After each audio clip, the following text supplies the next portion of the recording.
Ketua Umum Dewan Pimpinan Pusat Partai Demokrat, Bapak Dr. Haji Susilo Bambang Yudhoyono, beserta Ibu Haja Ani Bambang Yudhoyono. Pertama-tama, marilah kita ucapkan puji syukur kehadiran Tuhan Yang Maha Esa.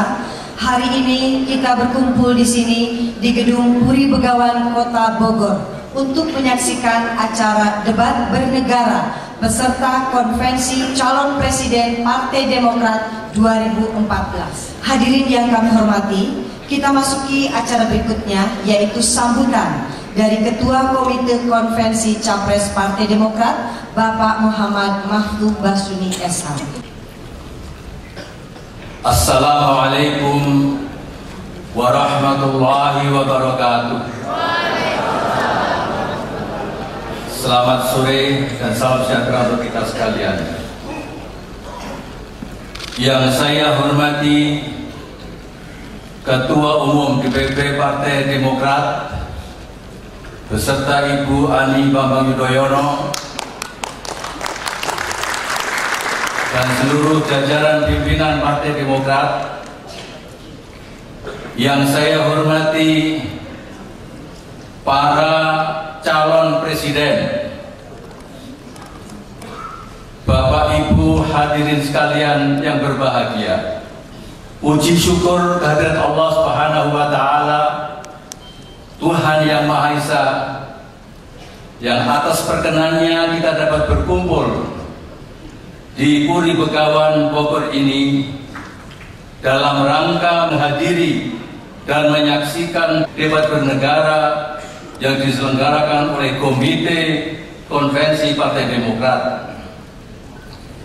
Bogor adalah kota ke-7 diselenggarakannya debat bernegara dan akan disusul oleh beberapa kota yang lain yang insya Allah akan memenuhi seluruh keinginan kita semua. Bapak Ibu sekalian yang saya hormati, sebentar lagi kita akan menyelenggarakan pesta demokrasi untuk memilih para anggota parlemen kita, dan kemudian beberapa bulan kemudian disusul dengan pemilihan presiden. Ke depan kita akan menghadapi tantangan-tantangan yang semakin berat. Untuk itu kita harus mampu memilih seorang pemimpin yang baik, yang insya Allah dapat mengantarkan bangsa ini ke jenjang masyarakat adil dan makmur, serta damai dan sejahtera yang diridhoi oleh Allah Subhanahu wa taala sebagaimana yang dicita-citakan oleh para pendahulu kita itu. Apa dan siapa pemimpin yang baik itu?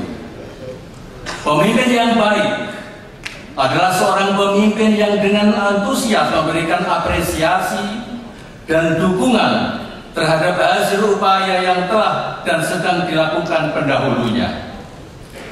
Dia dengan tegas melanjutkan dan meningkatkan hasil-hasil yang sudah dicapai oleh pendahulu dan berupaya memperbaiki dan menyempurnakan upaya-upaya yang belum berhasil dilakukan, bila perlu diganti dengan cara-cara lain tanpa berkuar-kuar. Kita menolak kehadiran seorang pemimpin yang dengan membusungkan dada, mencela sana, mencela sini, menyalahkan di sini dan menyalahkan di sana. Semuanya telah dilakukan, semuanya telah dilakukan oleh pendahulunya, dan berjanji akan melakukan segala caranya sendiri. Kita tidak ingin negeri tercinta ini dijadikan eksperimen. Pemimpin yang baik dalam Pilpres tahun 2014 adalah pemimpin yang dengan tegas mendukung hasil karya yang telah dan sedang dilakukan oleh Pak SBY, dan berjanji akan meneruskan dan meningkatkan upaya-upaya tersebut. Hasil-hasil yang dinilai kurang baik akan diperbaiki dengan cara yang santun tanpa harus menyalahkan. Bapak Ketua Majelis Tinggi dan hadirin yang berbahagia, Debat kali ini diikuti oleh 11 calon kandidat sekaligus, berbeda dengan debat-debat sebelumnya yang dibagi pada 2 bagian, 5 dan 6 orang dalam masing-masing perdebatan. Bila cara ini ternyata lebih baik, maka pada debat berikutnya akan dilakukan 11 orang sekaligus. Mereka sudah berada di tengah-tengah kita yang insya Allah akan segera diperkenalkan satu demi satu di hadapan Bapak dan Ibu sekalian. Sebelum debat dimulai, biasanya mereka juga akan menjelaskan visi dan misi mereka masing-masing. Mudah-mudahan dengan sistem konvensi yang diparkasai oleh Bapak SBY ini, masyarakat dapat memilih calon presidennya dengan mantap. Kita berharap dalam pemilihan presiden yang akan datang, Partai Demokrat harus tetap mempertahankan sistem ini, karena kita menilai sistem inilah metode terbaik sehingga tidak ada kesan memilih kucing dalam karung. Demikianlah sambutan kami. Semoga Allah Subhanahu wa Ta'ala, Tuhan yang Maha Kuasa, akan selalu memberikan bimbingan dan memberkati upaya-upaya kita sekalian. Terima kasih. Wassalamualaikum warahmatullahi wabarakatuh. Hadirin yang berbahagia, marilah kita simak pengarahan dari Ketua Umum DPP Partai Demokrat, Bapak Dr. Haji Susilo Bambang Yudhoyono. Bismillahirrahmanirrahim. Assalamualaikum warahmatullahi wabarakatuh. Salam sejahtera untuk kita semua. Yang saya hormati Saudara Ketua Komite Konvensi Partai Demokrat dan semua jajaran Komite Konvensi, yang saya cintai para calon presiden peserta konvensi Partai Demokrat,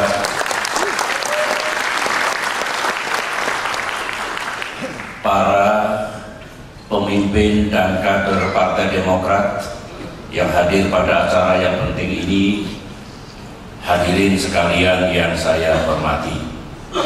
Alhamdulillah, hari ini kita dapat bersama-sama menghadiri acara yang penting, debat ke-7 para kandidat presiden dari Partai Demokrat.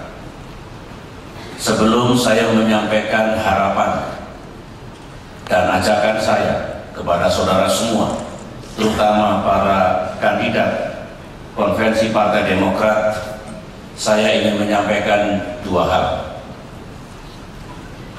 Pertama, ada good news.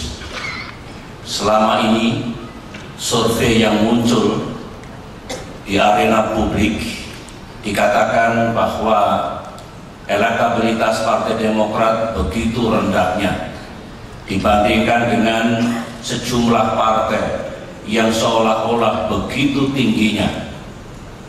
3 hari yang lalu saya mendapatkan laporan hasil survei yang dilaksanakan oleh lembaga survei yang kredibel, dan kemudian dari hampir semua daerah pemilihan yang disurvei, maka angkanya membawa kebahagiaan bagi Partai Demokrat.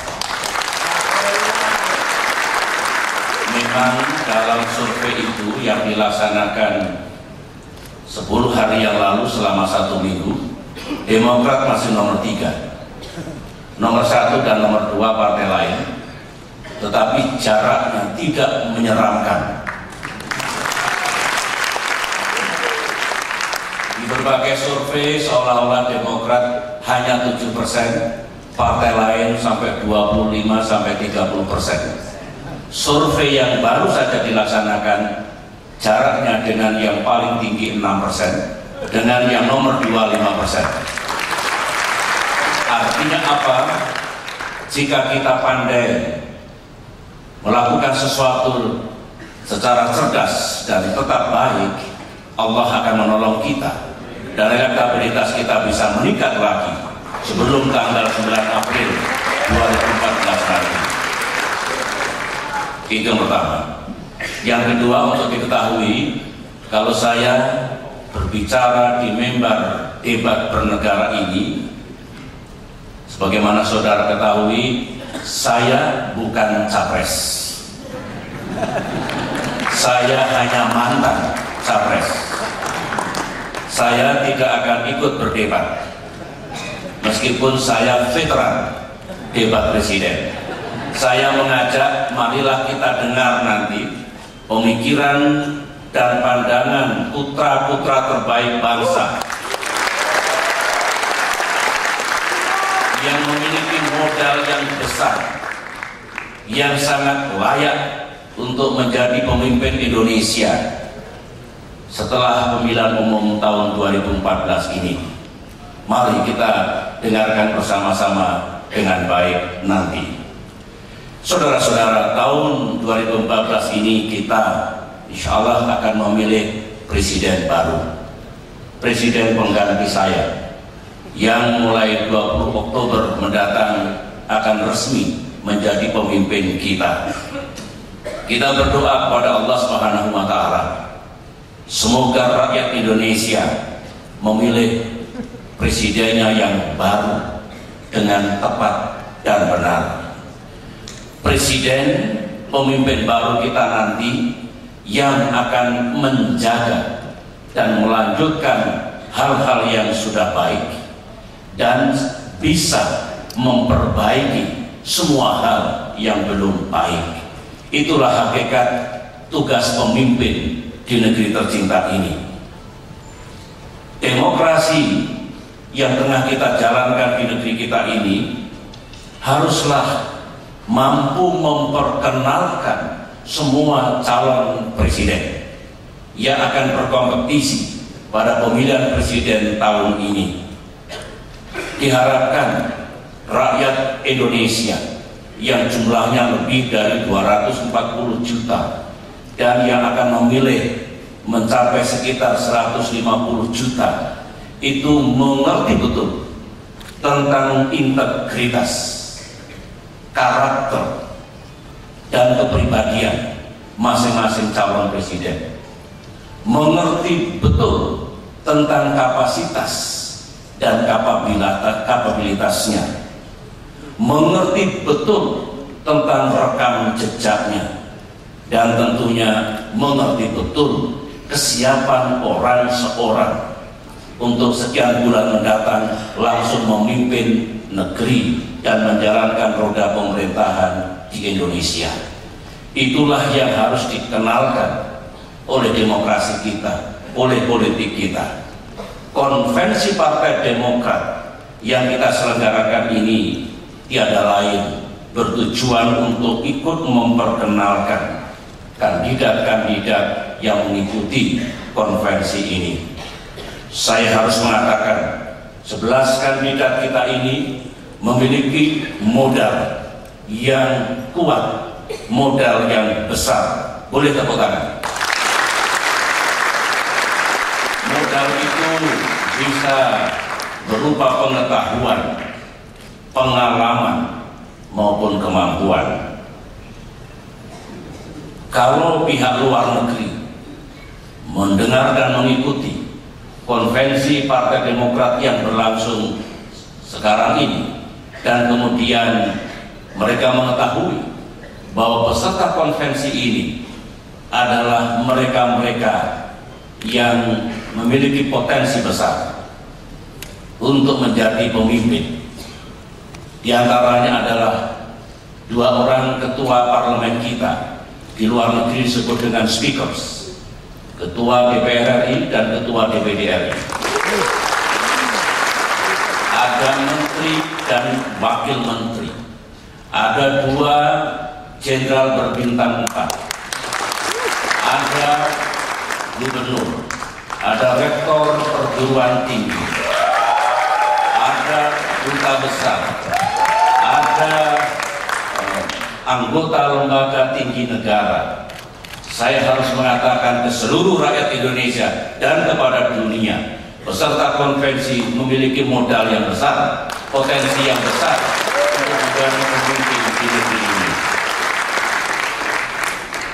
Hadirin yang saya cintai, memang banyak cara, banyak pilihan, dan banyak ikhtiar untuk memenangkan kompetisi pemilihan presiden.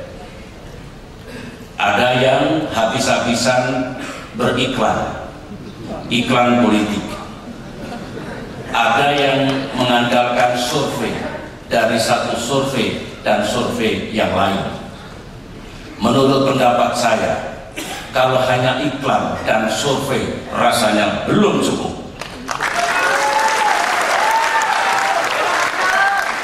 Rakyat harus sungguh mengetahui siapa dia.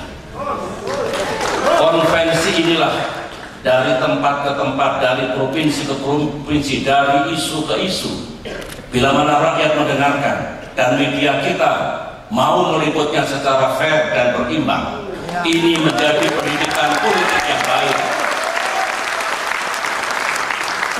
Ini akan mengubah sejarah, karena rakyat dengan sadar akan menjatuhkan pilihannya, tidak seperti yang dicemaskan oleh Ketua Komite Konvensi tadi.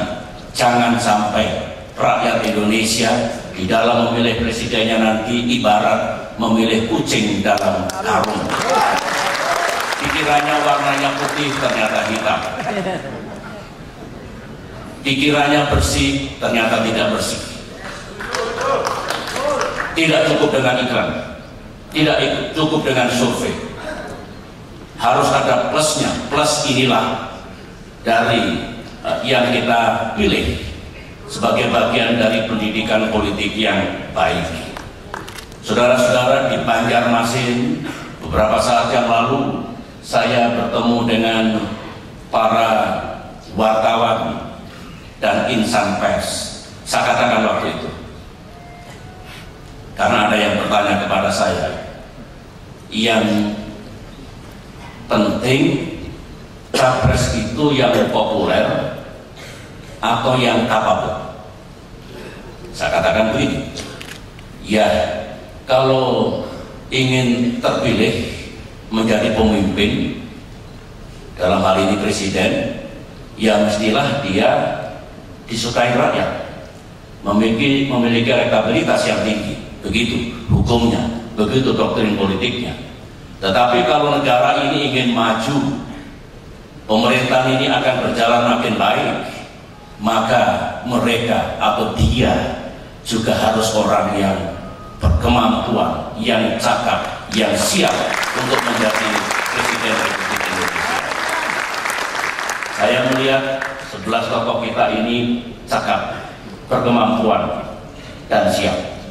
Tinggal perjuangannya adalah meningkatkan elektabilitasnya yang tidak kalah dengan yang sekarang dianggap lebih tinggi elektabilitasnya.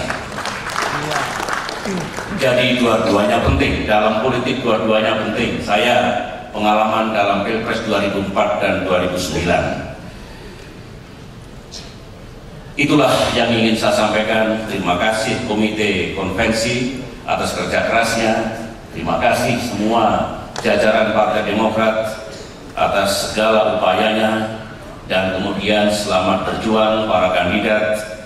Berdebatlah dengan baik, sampaikan pemikiran dan solusi saudara untuk mengatasi permasalahan bangsa yang kompleks dewasa ini.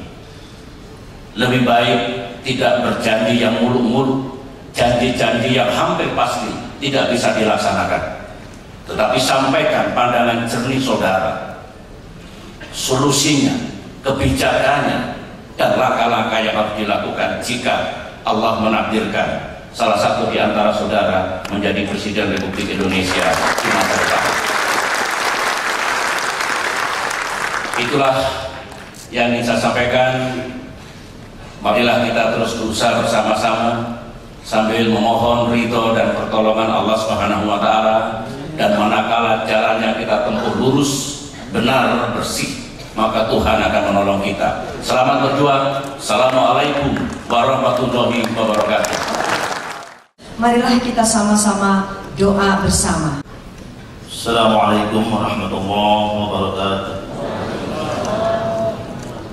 Kami akan berdoa menurut agama Islam pada saudara-saudara kami yang lain, dimohon untuk menyesuaikan. Bismillahirrahmanirrahim. Alhamdulillahi rabbil alamin. Hamdash syakirin, hamdan na'imin, hamdan yuafi ni'amahu wa yukafi majidah. Ya Rabbana lakal hamdu wa lakal syukru kama yanbaghi li jalali wajhikal karim wa 'azimi sultanik. Allahumma salli ala sayyidina Muhammad wa ala ali sayyidina Muhammad. Ya Allah, ya Rahman, ya Rahim, segala puji serta syukur tercurah di hadirat-Mu atas segala rahmat dan karunia yang telah Engkau limpahkan kepada kami. Pada saat ini Engkau pertemukan kami kembali pada acara debat bernegara dalam konvensi calon presiden Partai Demokrat. Untuk itu ya Allah, jadikanlah acara ini sebagai acara yang Engkau ridhoi, yang membawa keberkahan bagi bangsa dan negara yang kami cintai.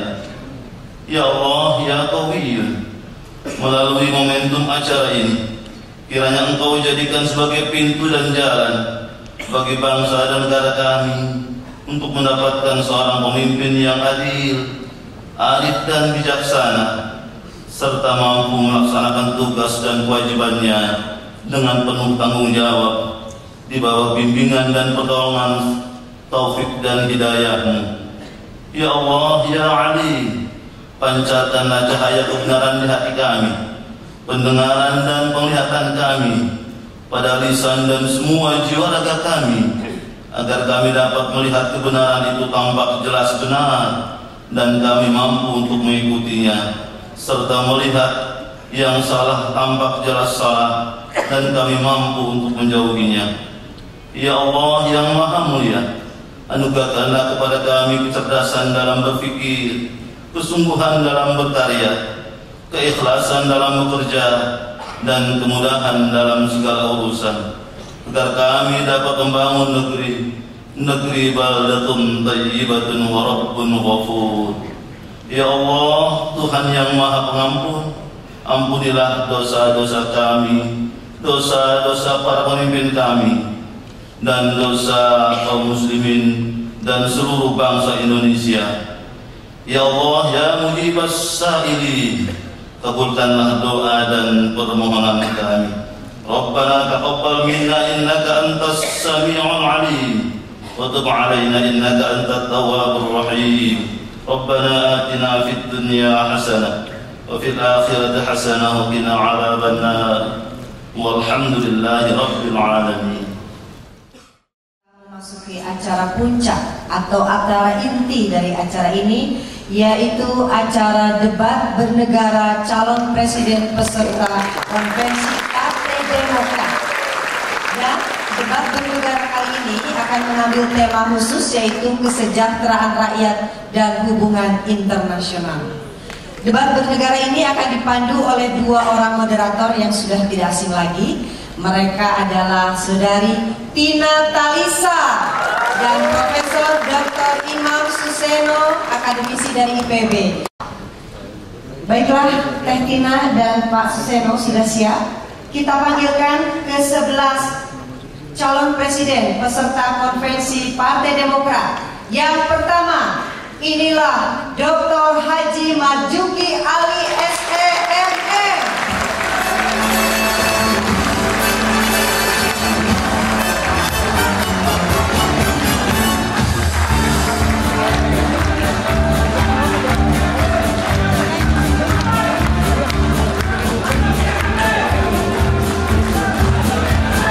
Kita lanjutkan dengan Dr. Sino Haris Samudana. Jenderal TNI Purnawirawan Pramono Edi Wibowo.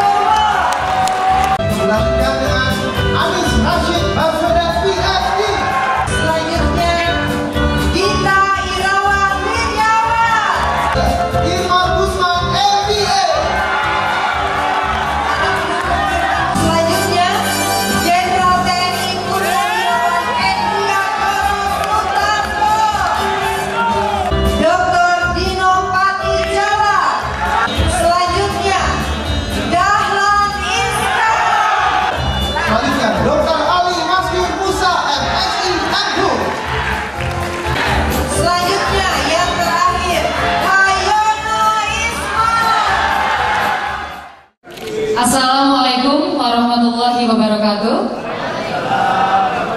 Selamat sore, salam sejahtera untuk kita semua. Perkenalkan, saya Tina Talisa, dan pada sore hari ini saya akan bersama-sama dengan Profesor Dr. Imam Suseno dari Institut Pertanian Bogor. Kita boleh berikan aplaus untuk beliau sebagai moderator. Kami berdua mengucapkan terima kasih atas kepercayaan kepada kami untuk melakukan duet sebagai moderator. Terima kasih kepada Ketua Umum DPP Partai Demokrat, Komite Konvensi yang memberikan kepercayaan kepada kami, padahal kami bukan orang kader atau simpatisan Partai Demokrat, dan yang pasti kami juga bukan pendukung atau tim sukses ke-11 Capres Konvensi Partai Demokrat. Beneran Pak Iman, beneran Pak Iman. Nah, pada hari ini kita akan mendengarkan lebih kepada debat ketimbang hanya pemaparan visi dan misi. Pak Imam boleh punya komentar sedikit soal konvensi Capres Partai Demokrat, silakan. Nggak mau dipanggil profesor katanya, biar egaliter. Dan kalau dipanggil profesor tuh kelihatan tua gitu. Padahal saya itu nggak pernah ingat kalau saya itu makin tua. Sebetulnya harus saya boleh jujur, ini terobosan dalam pendidikan demokrasi di tanah air. Belum pernah ada acara seperti ini ketika kita diberi kesempatan untuk, kalau bahasa kampusnya, menelanjangi ide-ide beliau-beliau ini. Luar biasa ini. Ini terobosan untuk Partai Demokrat. Mantap. Saya masih ada satu komen lagi. Silahkan Pak Imam. Pak Presiden, tadi saya mendengar bagaimana elektabilitas Partai Demokrat meningkat. Saya yakin sebetulnya salah satu yang menyebabkannya adalah terobosan Bapak dalam menyeluruhkan program kesehatan gratis untuk seluruh rakyat Indonesia. Luar biasa. Silakan. Jadi tentu pekerjaan rumahnya banyak dari sisi isu kesra dan hubungan internasional yang akan kita pertanyakan kepada ke-11 kandidat. Sebagai jurnalis, saya jujur, Pak Presiden baru kali ini jadi moderator dengan narasumber sebanyak ini. Jadi kita akan melihat bagaimana beliau-beliau ini saling bisa memberikan kesempatan bersama lainnya, karena kadang-kadang kami para jurnalis TV dianggap hanya bisa mengadu domba di depan TV karena hanya ingin ramai ratingnya saja. Tapi hari ini kita ingin mendengarkan substansi dari masing-masing kandidat untuk dua isu, yaitu isu kesra, kesejahteraan rakyat, dan hubungan internasional. Untuk pakaian, saya mau lihat di pakaian khusus. Pakai baju apa Pak Imam? Ini pakaian batik khas Bogor dengan motif cepot. Mungkin kalau ada yang belum tahu siapa itu cepot, Mbak Tina yang akan mengenalkan. Saya orang Jawa Barat, dan kalau dilihat di dekat memang ini ada wajah cepotnya. Jadi cepot itu tokoh wayang yang gantengnya 11-12 sama Semar. Semar ganteng nggak waktu itu? Nggak ganteng ya. Nah, cepot ini lebih nggak ganteng lagi dari Semar. Tetapi cepot ini dikenal oleh masyarakat Sunda terutama sebagai tokoh yang jenaka tetapi bijak. Nah, Bapak message-nya apa kepada para capres dengan pakai baju cepot ini? Saya cuma ingin menyampaikan saya sedikit ganteng daripada cepot. Sedikit aja. Baik, kita akan segera mulai dengan aturannya sebagai berikut. Kami akan membagi dalam dua sesi. Jadi nanti kita akan membagi sesi pertama sebagai isu kesra, Bapak dan Bapak-bapak. Kemudian sesi keduanya untuk isu hubungan internasional. Kita akan lihat nanti untuk waktu sholat asar dan coffee break. Kami yang akan memberikan waktu kepada Bapak-bapak. Di awal, kami berikan kesempatan kepada Bapak-bapak untuk memberikan opening statement dengan durasi maksimal 3 menit. Jadi pada saat waktunya melebihi, kami akan mengingatkan Bapak-bapak untuk tidak melanjutkan lagi pemaparan visi misinya. Lebih kepada pertanyaan. Jadi akan disampaikan dari nomor urut 1 sampai dengan 11 untuk opening statement. Kemudian nanti di awal sesi kedua pada saat isunya HI, maka akan diberikan kesempatan, tetapi diputar dari nomor 11 dulu ke nomor 1 untuk isu yang hubungan internasional. Bapak dan Ibu nanti akan kami pertajam untuk berikan pertanyaan, dan nanti di sesi menjelang akhir setiap sesi akan ada pertanyaan dari audiens. Pertanyaan bisa ditujukan kepada satu kandidat, jadi perhatian kepada Bapak Ibu hadirin pada sore hari ini. Silakan ditujukan kepada satu kandidat, tapi kami juga akan meminta komentar dari kandidat lain yang tidak diberikan pertanyaan, supaya kami tidak dianggap hanya memberikan kesempatan hanya kepada satu atau dua orang saja dalam kesempatan kali ini. Mudah-mudahan dapat dipahami, karena sebetulnya kami berdua ingin ketemu bapak-bapak sebelum mulai, tapi dijagai sama komite konvensi. Nggak boleh kan? Takut dibisikin untuk ABC. Sekarang kita akan mulai dan kita berikan aplaus yang meriah kepada 11 calon presiden konvensi Partai Demokrat. Ada yang menarik disampaikan tadi oleh Ketua Komite Konvensi bahwa pemimpin yang baik adalah pemimpin yang mau melanjutkan, mengakui tidak mencela sana sini, kemudian punya terobosan. Pertanyaan kami pertama kepada nomor 1 dan pertanyaan sama kepada semuanya. Terobosan apa yang akan ditawarkan dalam isu kesejahteraan rakyat, tanpa kemudian hanya misalnya mengatakan melanjutkan, karena poinnya adalah pemimpin yang baik harus memang melanjutkan. Tapi kalau ada tawaran terobosan apa yang ditawarkan oleh Pak Marzuki Ali? Waktu dimulai dari sekarang, silakan. Baik, terima kasih. Assalamualaikum warahmatullahi wabarakatuh. Saya hormati Ketua Umum Ibu Ani dan Rizka Karina, yang saya hormati. Tema hari ini adalah kita bicara kesra dan hubungan nasional. Kalau kita bicara kesra, tentu kita bicara tentang pendidikan, kita bicara kesehatan, kita bicara tentang kesejahteraan. Kalau kita bicara hubungan internasional, bagaimana kita bisa membangun hubungan antar negara juga dengan lembaga-lembaga internasional yang berdampak kepada kesejahteraan rakyat. Kalau itu dikaitkan. Tetapi kalau ini pertanyaan berdiri sendiri, saya ingin sampaikan bahwa kalau kita ingin bicara gagasan ke depan, tentu kita harus mampu menilai sejauh mana hasil yang telah didapatkan sampai dengan saat ini. Apa yang didapatkan sampai saat ini adalah hope daripada masa lalu. Kita tidak bisa membandingkan hasil yang saat ini dengan harapan masa depan. Yang kita lihat pada saat ini, kebanyakan orang membandingkan harapan masa depan dengan hasil yang disampaikan pada saat ini. Harusnya kita melihat hasil yang kita capai saat ini adalah harapan masa lalu yang akan dicapai pada saat ini. Kita melihat bahwa dari sisi pendidikan luar biasa, penghargaan terhadap guru dan dosen sangat luar biasa, bantuan-bantuan operasional sekolah sangat luar biasa, pemberian beasiswa luar biasa, menurut saya sangat luar biasa. Tentu ada hal-hal yang baru, karena kehidupan itu sangat dinamis, harapan pasti meningkat. Nah, untuk itulah diperlukan seorang pemimpin yang mampu melanjutkan dengan ide dan gagasan-gagasan baru. Nah, oleh karena itu kami berpendapat bahwa ke depan bagaimana kita membangun keunggulan sumber daya manusia Indonesia yang lebih baik daripada saat ini, di mana kita rasakan sekarang masih ada kekurangan di dalam membangun karakter bangsa.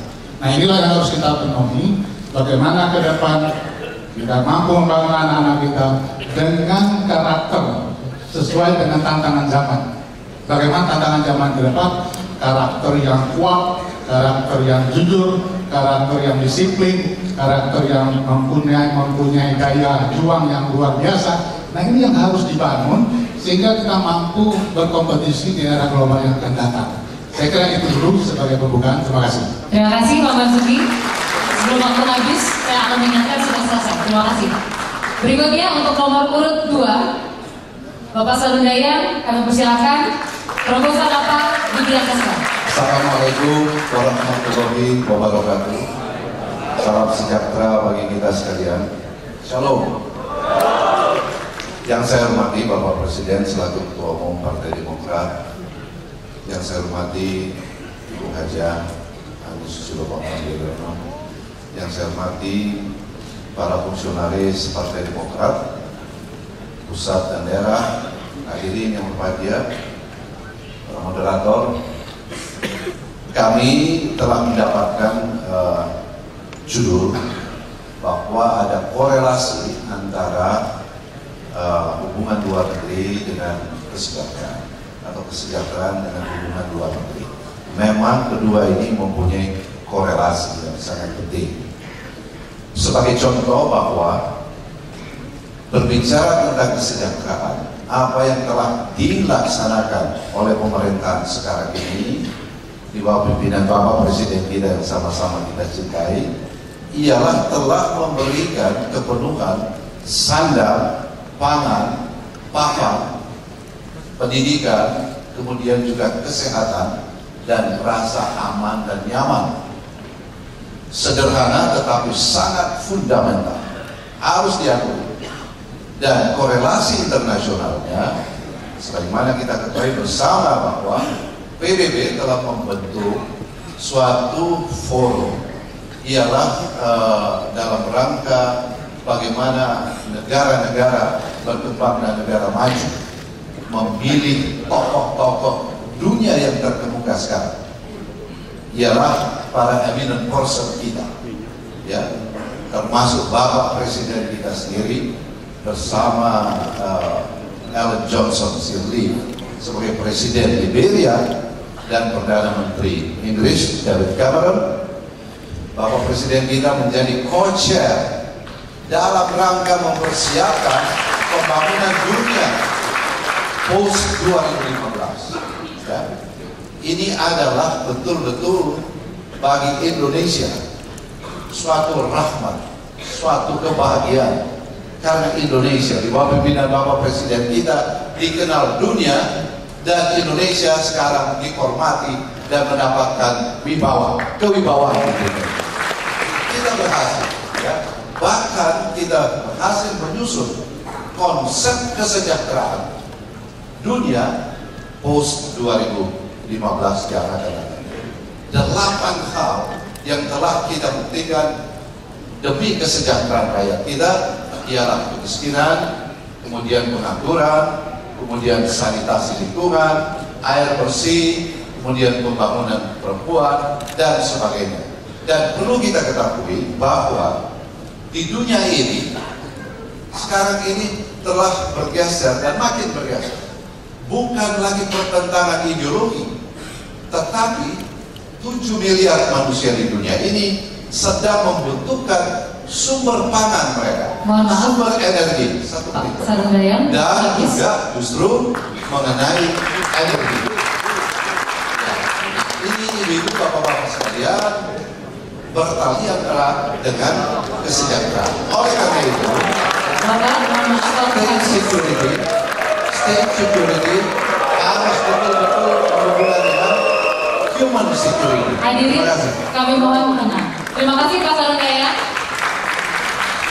Mohon maaf kalau saya dan Pak Imam akan memotong karena kami harus melakukan keberimbangan dan keadilan waktu pada semuanya, terutama dalam opening statement. Memang saya ini dipilih jadi moderator karena tampang saya agak serem. Jadi baca biasa itu Pak ya, baca menyorongin dulu serta. Silakan. Terima kasih. Jadi bicara kesejahteraan menyangkut 3 hal kalau saya melihat. Pertama, terpenuhinya kebutuhan hidup sehari-hari. Yang kedua, terjaminnya kesehatan sehingga dia menjadi manusia yang berkualitas.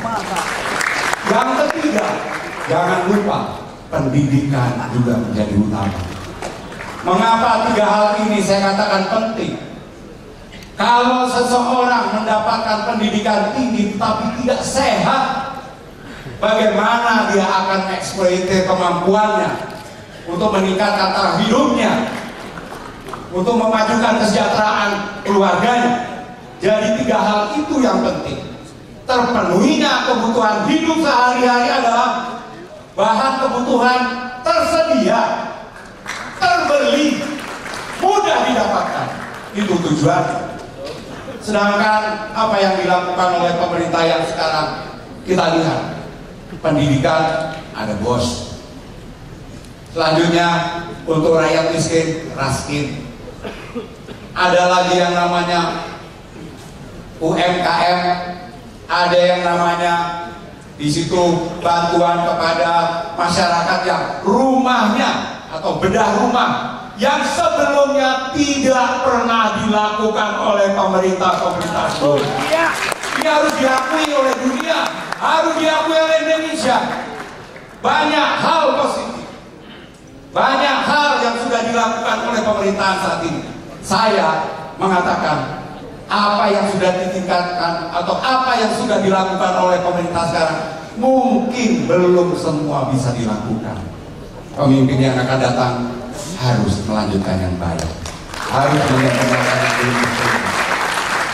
Ingat, negara tidak bisa dibangun hanya 5 atau 10 tahun.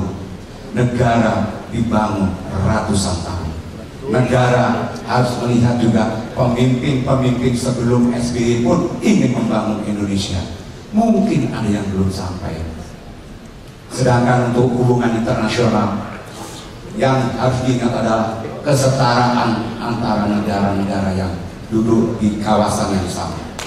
Kita harus membangun hubungan internasional dengan baik, yang membawa manfaat kedua negara dan rakyatnya. Jangan hanya menguntungkan salah satu negara saja. Dan sebaiknya potensi-potensi yang kita miliki bisa kita gabung bersama negara-negara sahabat kita di kawasan yang sama untuk meningkatkan kesejahteraan kedua rakyat yang saling berhubungan. Itu, terima kasih. Terima kasih Pak Edi, waktunya kurang dari 3 menit. Selanjutnya pertanyaan sama, terobosan apa yang akan dilakukan kepada nomor urut 4 Bapak Anies Rashid Baswedan. Waktu dimulai sekarang. Assalamualaikum warahmatullahi wabarakatuh. Yang saya hormati Bapak Presiden Republik Indonesia dan Ibu Ani Yudhoyono, Bapak dan sekalian, para peserta konvensi. Ketika kita berbicara kesejahteraan, maka sebenarnya inilah substansi utama mengapa Republik ini didirikan. Ketika Republik ini didirikan, pesan utamanya luar biasa.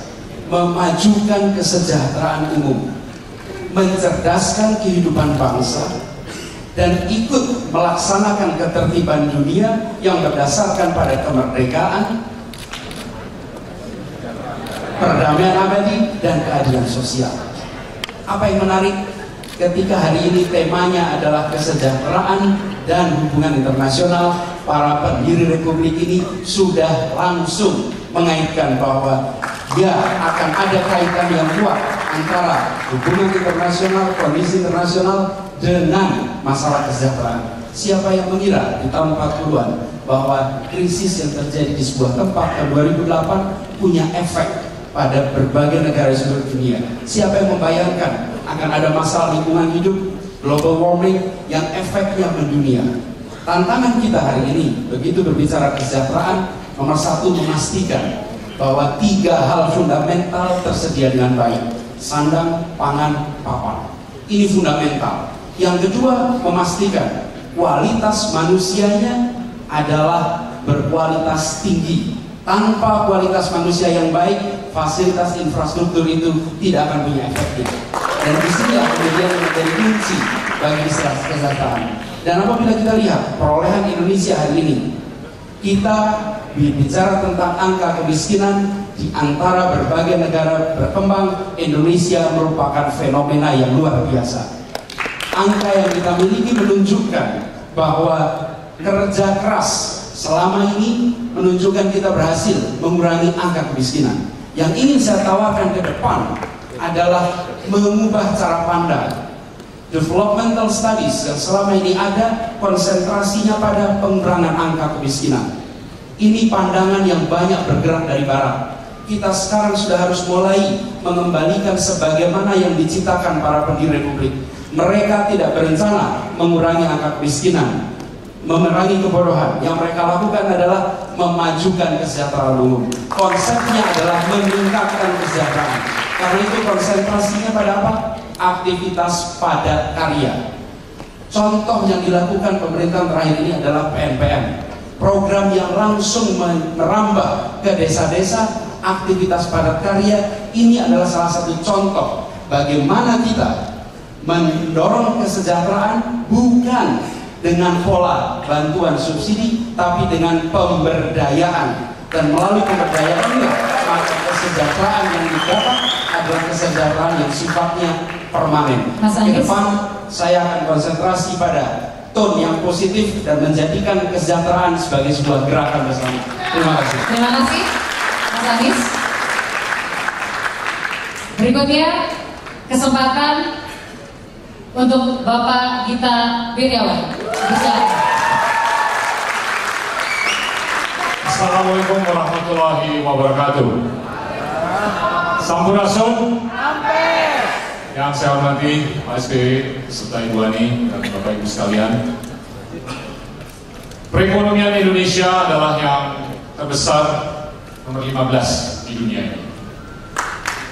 Dan ini tidak lepas dari kinerja pemerintahan SBY dan pemimpin-pemimpin sebelumnya. Tentunya ini tidak lepas dari program kerja yang sudah dilaksanakan selama 9 tahun terakhir.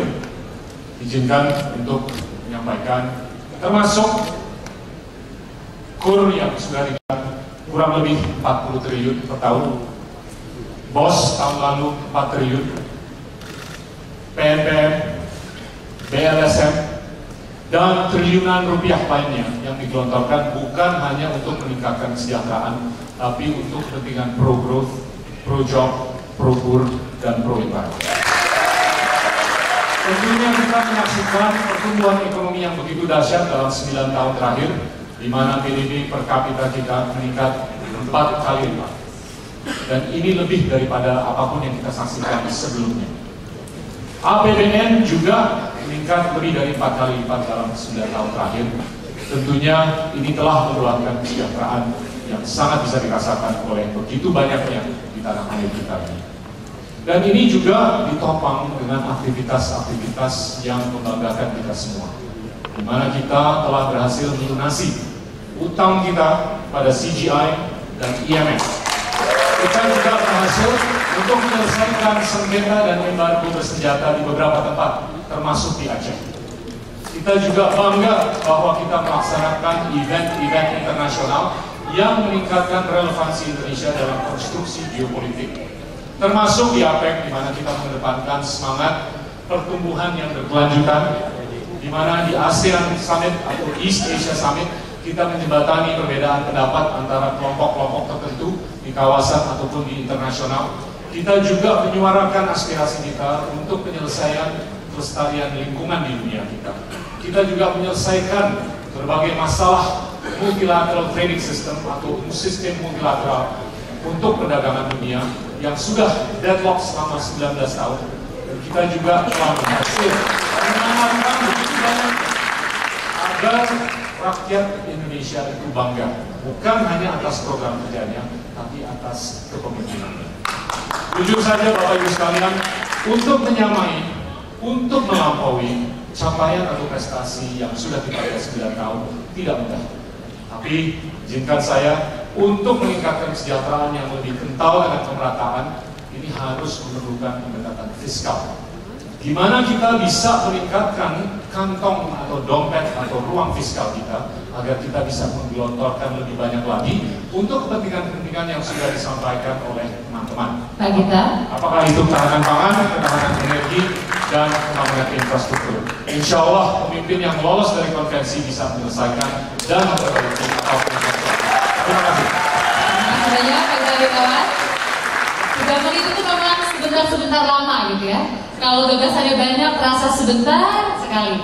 Tapi juga kadang-kadang yang terasa lama itu jadinya lama beneran. Kalau kita kemudian harus berputar-putar pada isu yang kadang-kadang kita mentok untuk menyampaikannya. Silakan Pak Imam untuk menyampaikan kesempatan kepada yang berikutnya.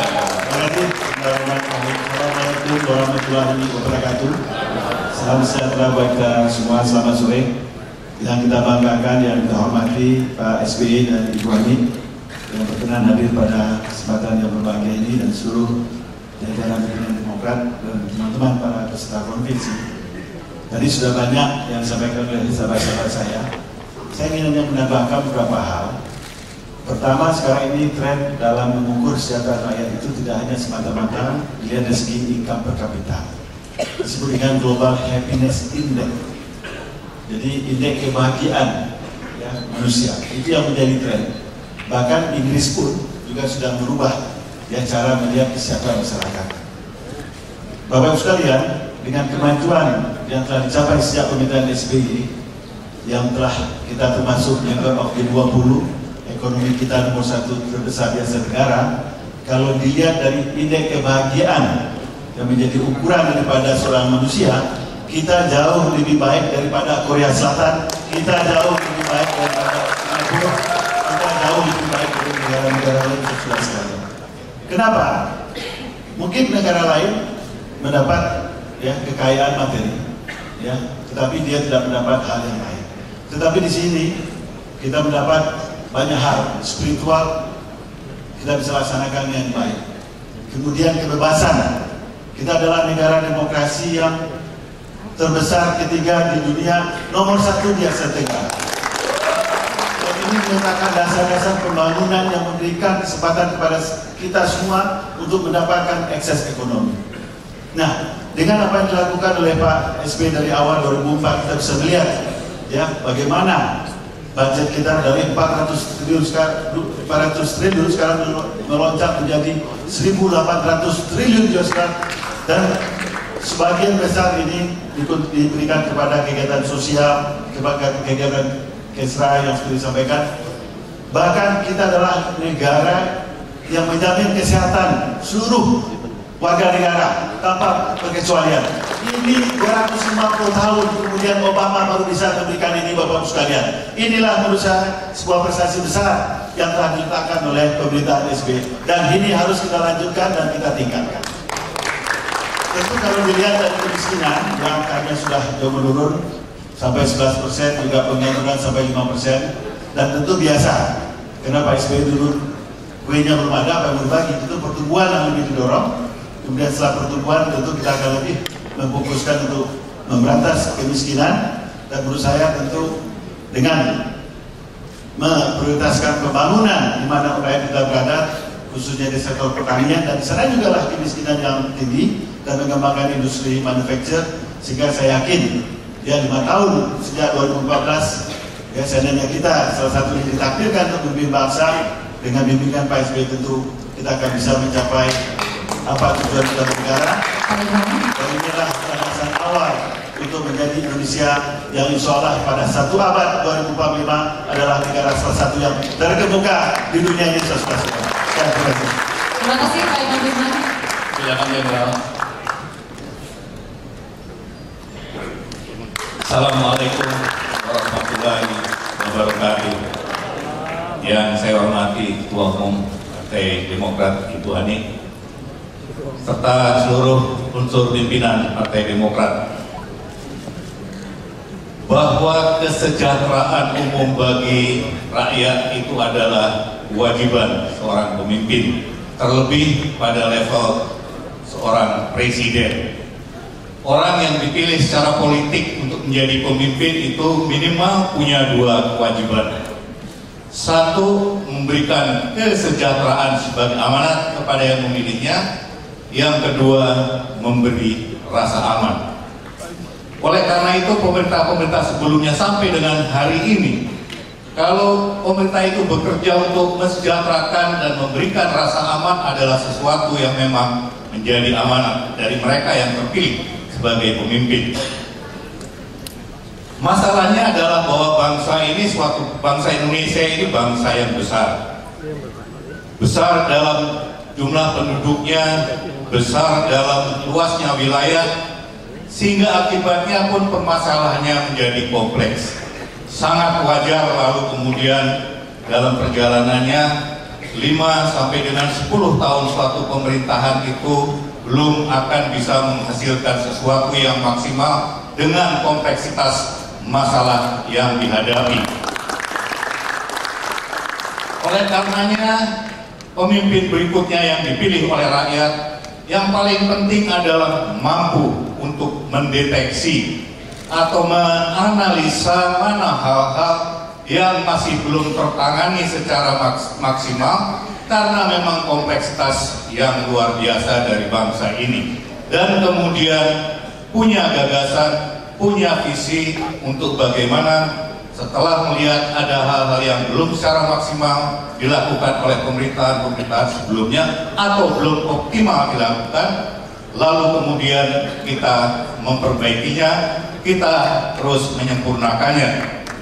Kalau itu yang dilakukan, insya Allah pemimpin-pemimpin ke depan akan terus memperbaiki atau terus melanjutkan apa yang telah dilakukan oleh pemerintahan sebelumnya yang langsung menusuk kepada inti permasalahannya. agar kemudian terciptalah kesejahteraan yang berkeadilan. Berkeadilan itu tidak berarti kalau seseorang itu punya rumah 10 tingkat, lalu lainnya 10 tingkat. Tetapi berkeadilan itu tidak ada lagi masyarakat yang jadi tertinggal dari pembangunan yang dilaksanakan. Terima kasih. Terima kasih Pak Dono. Pas 3 menit. Luar biasa. Kang Dino, bangga.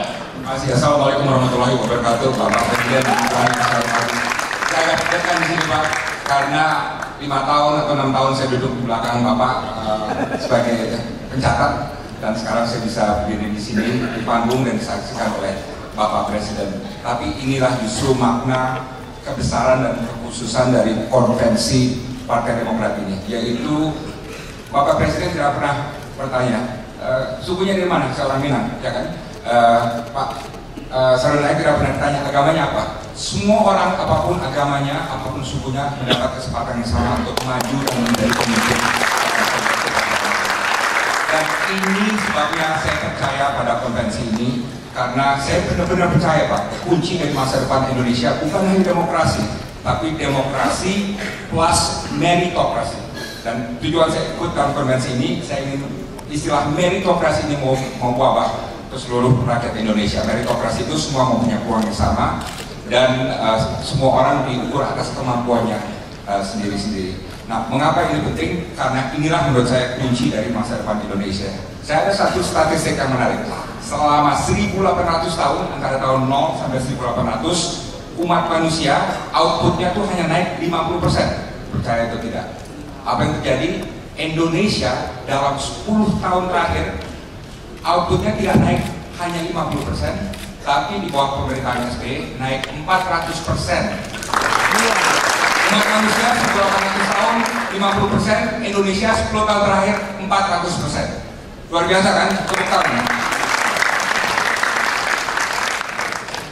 Presiden dan pemerintah Indonesia telah memberikan kita suatu hadiah atau suatu prestasi yang luar biasa, yaitu apa? Mengawinkan pembangunan dengan demokrasi. Ini suatu hal yang langka, di mana ada negara-negara yang bisa sukses demokrasinya, tapi pertumbuhan ekonominya juga tinggi. Kita lihat apa yang terjadi di Thailand aja, ya. Demokrasi yang mengalami krisis dan pertumbuhan ekonominya turun menjadi 2,5%. Dan kita lihat banyak negara-negara yang demokrasi yang mapan, tapi ekonominya menjadi turun. Brazil dan lain sebagainya. Yang dicapai Indonesia sampai sekarang, demokrasinya terus mapan dan pertumbuhan ekonomi terus tinggi, kedua tertinggi di Asia. Ini suatu hal atau prestasi jangan diremehkan. Makan lagi. Jangan diremehkan, ini suatu hal yang mahal, dan ini adalah salah satu bukan hanya prestasi Presiden SBY, tapi prestasi bangsa sendiri. Apa kunci ke depan yang menurut saya perlu dilakukan untuk tahap berikutnya? Begini, menurut saya kita selama ini banyak bicara mengenai pertumbuhan ekonomi dan pemerataan, dan dua hal ini penting. Tapi saya ingin mengusulkan untuk kesejahteraan rakyat satu elemen lain, yaitu apa? Kualitas hidup. Ya, pertumbuhan bisa tinggi, pemerataan bisa semakin baik. Banyak orang miskin yang mungkin naik gajinya, punya motor, punya mobil, punya AC. Tapi kalau kualitas hidup semakin menurun, ini akan sangat disayangkan. Dan tren di masyarakat modern adalah terjadi penurunan kualitas hidup. Ini yang harus kita cegah, dan ini yang kita harus masukkan dalam paradigma pembangunan Indonesia pasca 2014. Terima kasih.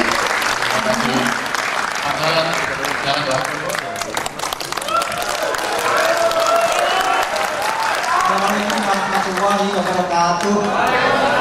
Bapak SBY dan Ibu Ani, para hadirin sekalian, waktu awal konvensi ini saya sudah sampaikan mengapa saya ikut konvensi ini, antara lain karena saya sudah melihat hasil pembangunan selama 9 tahun ini dan 10 tahun sekarang, dan saya tidak mau Indonesia belok-belok lagi. Apalagi kalau beloknya itu hanya karena kekerasan politik, karena sentimen. Saya tidak ingin Indonesia belok ke sana kemari. Yang bisa dilakukan adalah jalan lurus dan mempercepatnya. Karena kita, terutama di bawah kepemimpinan Bapak SBY, yang sangat menonjol adalah kita menghasilkan kelas menengah yang jumlahnya sudah sekitar 60 juta orang. Ditambah dengan yang tidak miskin lagi, kira-kira sudah 120 juta orang. Ciri-ciri dari kelas menengah ini adalah, pertama, mereka tidak mau lagi diajak menderita. Jadi mereka masih akan terus konsumsi. Ciri yang kedua adalah mereka ini vokalnya bukan main, ngomong berani sekali, apa saja diomongin, apakah di Twitter, di internet. Memang ini ciri-ciri kelas menengah yang itu hasil pembangunan kita sendiri. Kalau ini tidak kita teruskan pembangunan ini, maka pemerintah yang akan datang akan cenderung kena pressure oleh kelas menengah ini karena kevokalannya tadi. APBN akan habis untuk memenuhi keinginan-keinginan kelas menengah baru ini. Karena itu dasar-dasar kesejahteraan masyarakat yang sudah diletakkan oleh Pak SBY harus ada yang meneruskan. Misalnya bagaimana mengentas kemiskinan dengan berbagai macam program itu.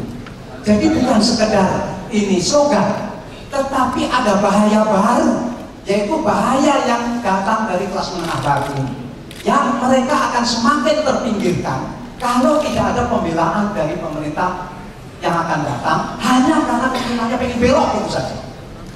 Karena itu misalnya BPJS kesehatan harus ditingkatkan. Saya pengen nanti Pak SBY yang sudah Bapak letakkan dasar-dasarnya ini, yang sekarang 19 triliun harus menjadi paling tidak 35 triliun. Nah, demikian Bapak keinginan Pak SBY. Saya tahu pemikiran Pak SBY. Orang miskin dientaskan, baru ngentas salah satu anggota keluarganya sakit, miskin lagi. Dientaskan lagi. Ada yang sakit lagi, miskin lagi. Dan ini secara struktural bisa diselesaikan dengan BPJS Kesehatan. Padahal. Terima kasih. Terima kasih. Terima kasih sudah sama-sama moderator. Pak Ali masuk. Silakan. Assalamualaikum warahmatullahi wabarakatuh. Yang saya hormati Bapak SBY Ketua Umum Partai Demokrat beserta Ibu Yudhoyono, para pimpinan partai, komite konvensi dan hadirin hadirat sekalian. Dalam tataran sebuah sistem bernegara, konstitusi adalah tempat rujukan mengambil keputusan. Salah satu hal hubungan antara rakyat dengan pemerintah adalah masalah kesejahteraan. Jadi kesejahteraan adalah hak rakyat kepada pemimpinnya. Nah, Presiden SBY dalam 10 tahun sebentar lagi sebetulnya sudah tepat meletakkan dasar-dasar yang disebut dengan instrumen perlindungan sosial dan kesejahteraan rakyat. Wujudnya apa? Wujudnya adalah kalau dilihat anggaran dari subsidi adalah 333,7 triliun. Yang menyangkut hubungan langsung dengan rakyat sekitar 160 triliun. Ada dari Dignas, dari Kementerian Kesehatan, ada dari Kementerian Kelautan dan sebagainya, itu sebetulnya sudah 160. Di Gunggung Kubyo, orang Jawa menyebutkan itu, di total dari konstruksi postur anggaran sekitar 470 triliun dari 1.800,3 triliun itu adalah untuk rakyat miskin. Jadi dengan demikian Pak SBY sudah meletakkan prinsip-prinsip menyusun anggaran menurut 8 asnaf menurut agama saya Islam, yaitu fakir, miskin, gharib dan sebagainya. Kalau itu dicapai itu kan ada 8, 100 bagi 8, 12,5 kali 4, kira-kira 40% dari total anggaran itu untuk rakyat miskin. Ini sudah tepat dan insya Allah saya akan melanjutkan apabila diberi kesempatan untuk melanjutkan. Hanya saja jika teman-teman Pak SBY saya akan melanjutkan itu yang saya sebut dengan change and continuity. Change-nya apa? Change-nya 333 triliun itu seyogjanya harus by name by address yang penyampaiannya itu harus langsung kepada rakyat. Coba sebut saja 227 triliun dari anggaran anggaran subsidi BBM yang minum itu adalah orang kota. Padahal anggaran untuk rakyat miskin petani dari 35 juta itu hanya sekitar 15,6 triliun setiap tahun. 15,6 triliun dibandingkan tinggal 35 juta dengan 62% yang minum di kota dari 227 itu tidak ada. Jadi dengan demikian, dua konsep yang saya ingin menyukur dengan Bapak. Cara untuk menyalurkan adalah binary by address dengan subsidi tertutup. Jadi subsidi hanya untuk rakyat. Yang kaya jangan ambil subsidinya rakyat. Itu ya, itu saja. Dan pertanyaannya yang dari itu perlu ditingkatkan karena anggaran cukup dan insya Allah. Terima kasih. Terima kasih Pak Halim. Pak Halim Nurusman, silakan Pak. Terima kasih. Yang saya hormat Ketua Umum Partai Demokrat beserta Ibu sekalian Ani Yudhoyono dan para sahabat kader partai. Yang saya hormati Ketua Komite Konvensi. Yang saya hormati pesaing saya rekan-rekan peserta konvensi. Pada hari ini saya tidak bisa menahan nih Mbak Tina, Pak Imam. Saya merasa sungguh tidak hanya terhormat, tapi bangga. Karena baru pertama kali dalam debat konvensi, saya berhadapan dengan pakarnya capres 2 kali dan 2 kali terpilih jadi presiden. Luar biasa. Beliau sudah pakat. Kalau kita tidak belajar dari beliau, keliru rasanya. Dan oleh karena itu, ke depan sudah merupakan kewajiban bagi presiden terpilih, mudah-mudahan saya, untuk meneruskan apa yang telah dirintis oleh Presiden SBY. Tidak ada yang bisa memungkiri kesejahteraan programnya berhasil, dan saya menilai itu adalah sebagai fondasi untuk memperkuat program kesejahteraan rakyat di masa yang akan datang. Tapi izinkan saya untuk bicara tentang pertanian dan buruh. Pertanian kita, khususnya para petani kita ke depan, perlu diperkuat. Oleh karena itu, saya akan menawarkan program pegawai negeri tani. Dan di sektor buruh, saya akan mencoba berbicara dengan para pengusaha. Bagaimanapun juga dunia usaha adalah motornya pertumbuhan ekonomi. Saya akan bicara dengan pengusaha untuk bagaimana kita menghilangkan outsourcing. Bagaimana kita bisa mengurangi kontrak. Karena peran buruh sungguh luar biasa. Kalau buruh itu dibina dengan baik, percayalah, industri kita akan semakin kuat menghadapi berbagai persaingan global. Bapak Presiden, ini bukan janji, tapi tawaran. Saya berada di Kota Bogor, rumahnya IPB.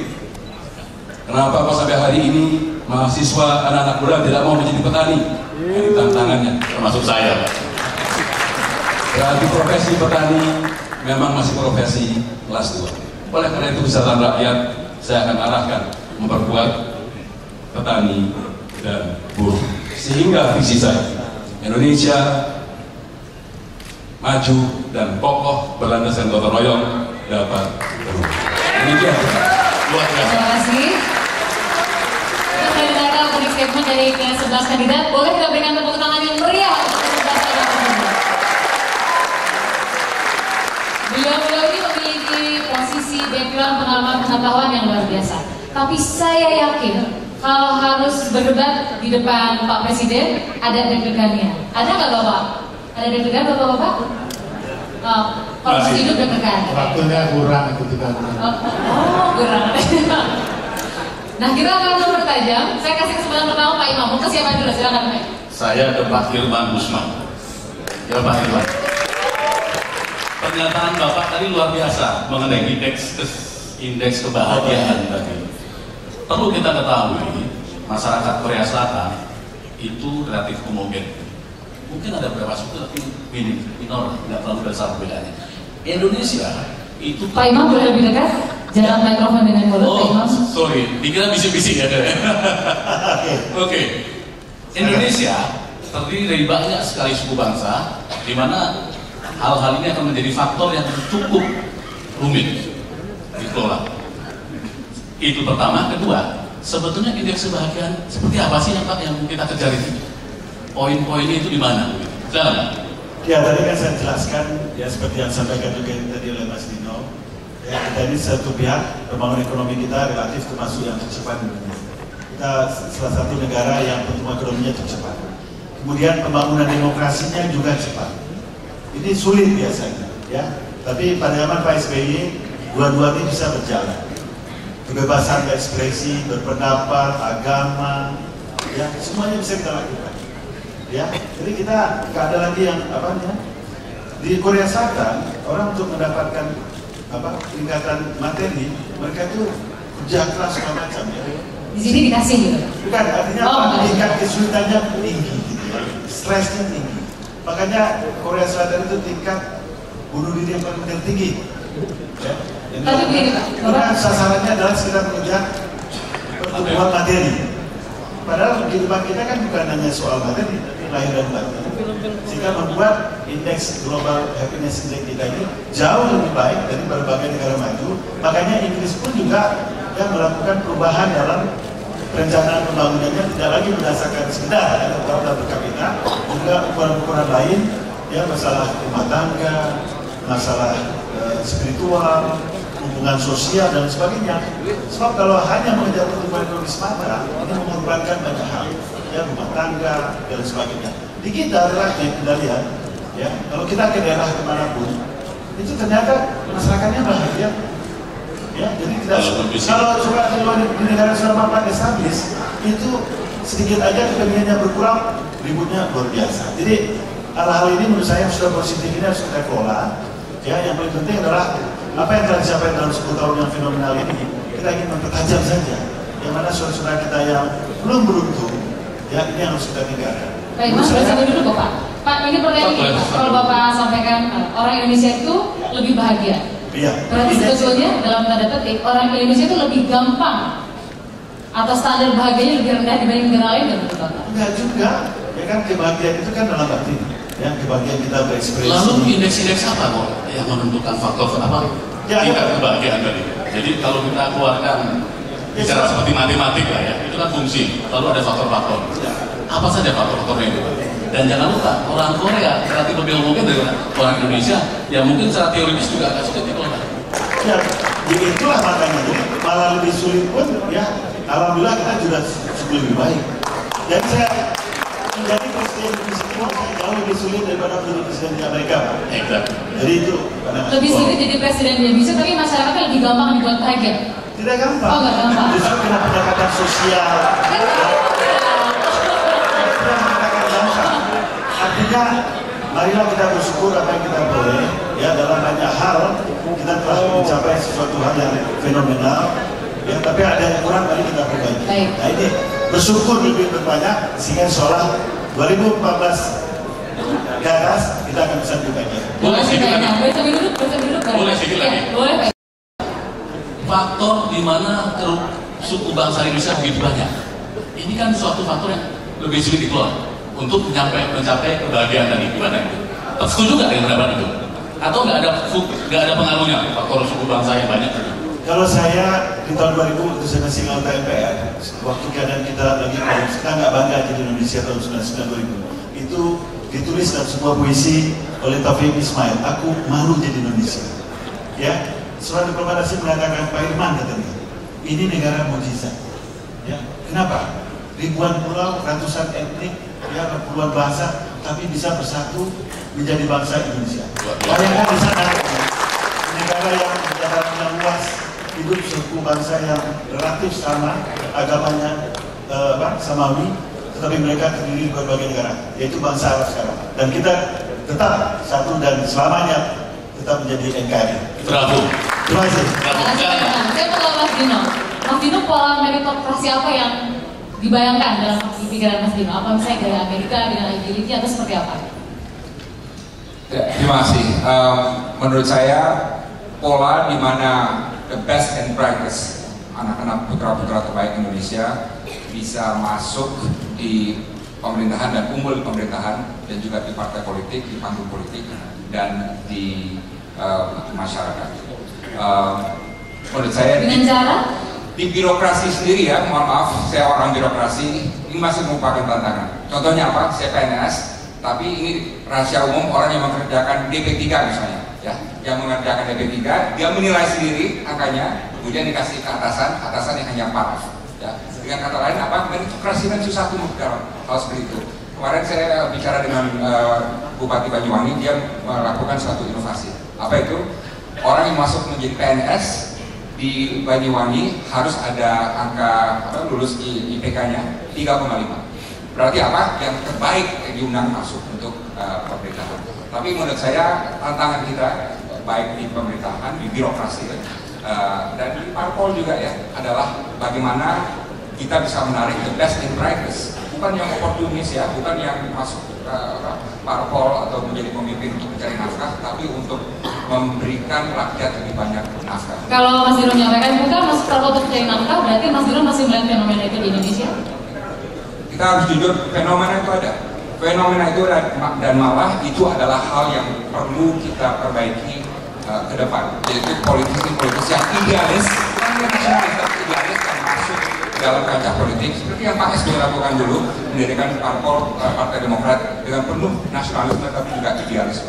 Dan ini gelora yang harus selalu kita jaga. Saya mau ke Mas Anies kalau gitu. Mas Anies ini kan ada meritokrasi untuk kualitas SDM. Tadi kan Anda sudah menyebutkan manusia dengan kualitas tinggi. Nah, kira-kira bedanya yang mau dilakukan oleh Mas Dino sama Mas Anies apa? Begitu kita bicara tentang kualitas manusia, maka mau tidak mau ukurannya prinsipnya meritokrasi. Kita masuk ke era meritokrasi, itu adalah inevitable, ini saya. Karenanya kita harus menyiapkan diri. Kalau dahulu orang bisa mendapatkan tempat posisi karena latar belakang, besok mereka mendapatkan tempat karena prestasinya, karena modal pendidikan yang dimilikinya. Karena itu saya berpendapat bahwa kita di Indonesia harus mulai mengubah cara pandangnya. Kita seringkali lebih tahu jumlah ekspor impor minyak, jumlah lifting minyak kita, kualitas batubara kita, daripada kita sebagai bangsa tahu jumlah guru, jumlah sekolah, kualitas guru. Padahal kenyataannya yang membuat Indonesia bisa menang di depan bukan karena semata-mata kekayaan alam. Dan ini hebatnya Indonesia dibandingkan dengan Korea Selatan, Taiwan, Hong Kong, atau Singapura. Indonesia punya sumber daya alam dan bisa memanfaatkan sumber daya alam itu untuk pengembangan kualitas manusianya. Jadi harus digunakan untuk itu. Kalau yang kita saksikan di banyak tempat justru punya sumber daya alam banyak, tapi tidak konsentrasi di manusia. Nah, saya ingin Indonesia ke depan memulai rute yang lebih konsisten. Kita sudah lakukan, tapi kerja kita harus lebih keras dalam soal pengembangan kualitas manusia. Jadi sejalan dengan prinsip meritokrasi. Kalau Pak Edi kan tadi menyebutkan bahwa ada yang dilakukan di pemerintahan Pak SBY diantaranya soal POS. Nah, kalau tadi Mas Anies mencatat soal guru, nah menurut Pak Edi sebetulnya seharusnya kan ini nggak boleh ini hanya melanjutkan tahap peningkatan. Dari sisi pendidikan mesti diapakan menurut Pak Edi? Baik, terima kasih. Saya tadi juga menyampaikan bahwa sumber daya alam itu terbatas. Yang tidak terbatas adalah sumber daya manusia. Andai manusia itu bisa mengeksploitasi kemampuan otaknya, maka tidak ada batasan. Kalau kita lihat Amerika yang tidak ada yang namanya iPod atau iPad, sekarang ada, mencipta. Mungkin pendidikanlah yang harus diperhatikan, bagaimana melatih manusia Indonesia sejak lahir menggunakan otaknya untuk mencipta, bukan mengikuti aturan yang ada, bukan sekedar hanya menghafal. Dan kalau tingkat SD, bagaimana mengeksploitir otak dan kemampuannya. Terus SMP bagaimana, SMP, SMA bagaimana, terus sampai suatu saat mereka menjadi pencipta-pencipta yang luar biasa. Sumber daya alam kita terbatas, kalau tidak dikelola dengan orang-orang yang hebat, nanti habis, kita jadi miskin di kemudian hari. Luar biasa Pak. Jadi mungkin limitnya itu imajinasi ya Pak ya, imajinasi kita semua. Oke, saya tadi bangga sekali mendengar Pak Dino menyampaikan bahwa dari kita ini semua mewakili keragaman orang Indonesia, ya, di mana Partai Demokrat sudah menunjukkan juga di sini bagaimana para capres ini sudah dari berbagai suku dan berbagai latar belakang. Ini luar biasa. Kita beri aplaus untuk keragaman ini. Pak Mahyudin sebagai Wong Gito, ini saya bangga juga sebagai orang Palembang bahwa ada wakil orang Palembang di sini. Tapi bukan itu yang saya tanyakan, Pak. Saya tadi ingin menanyakan bahwa Bapak ingin menggali atau meningkatkan pendidikan karakter. Tentu saja Bapak sudah punya pemikiran karakter-karakter apa sih yang kita masih bukan agak kurang, masih perlu dikembangkan. Dan bagaimana itu, Pak? Ya, kita tahu dunia ini semakin mengglobal dan persaingan itu semakin keras. Oleh karena itu, maka kita harus menyesuaikan dengan situasi global yang akan kita hadapi dan yang telah kita hadapi pada saat ini. Kita tahu kalau kita bicara dunia global, berarti di sana kita bicara persaingan.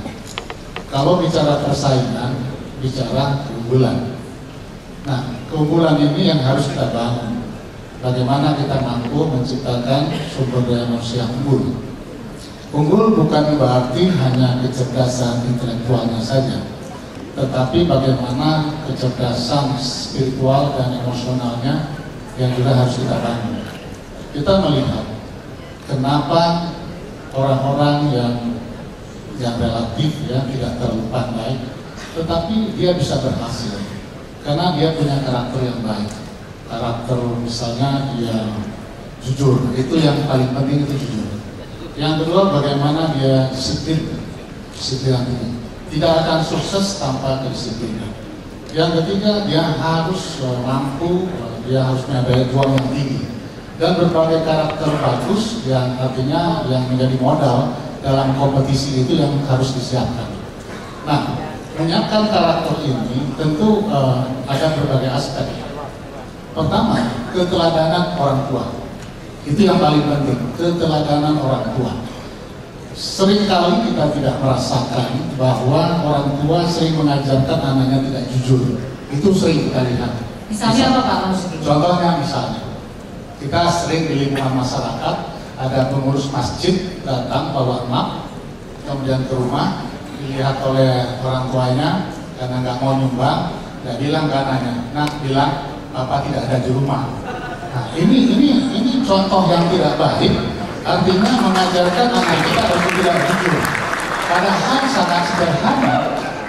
Apabila memang tidak punya kemampuan untuk memberikan sumbangan, diterima dengan baik, disampaikan. Saat ini saya belum bisa memberikan bantuan untuk kegiatan apa yang diminta itu. Itu harus diberikan contoh kepada anak. Nah, itu yang pertama. Yang kedua, itu pendidikan di sekolah.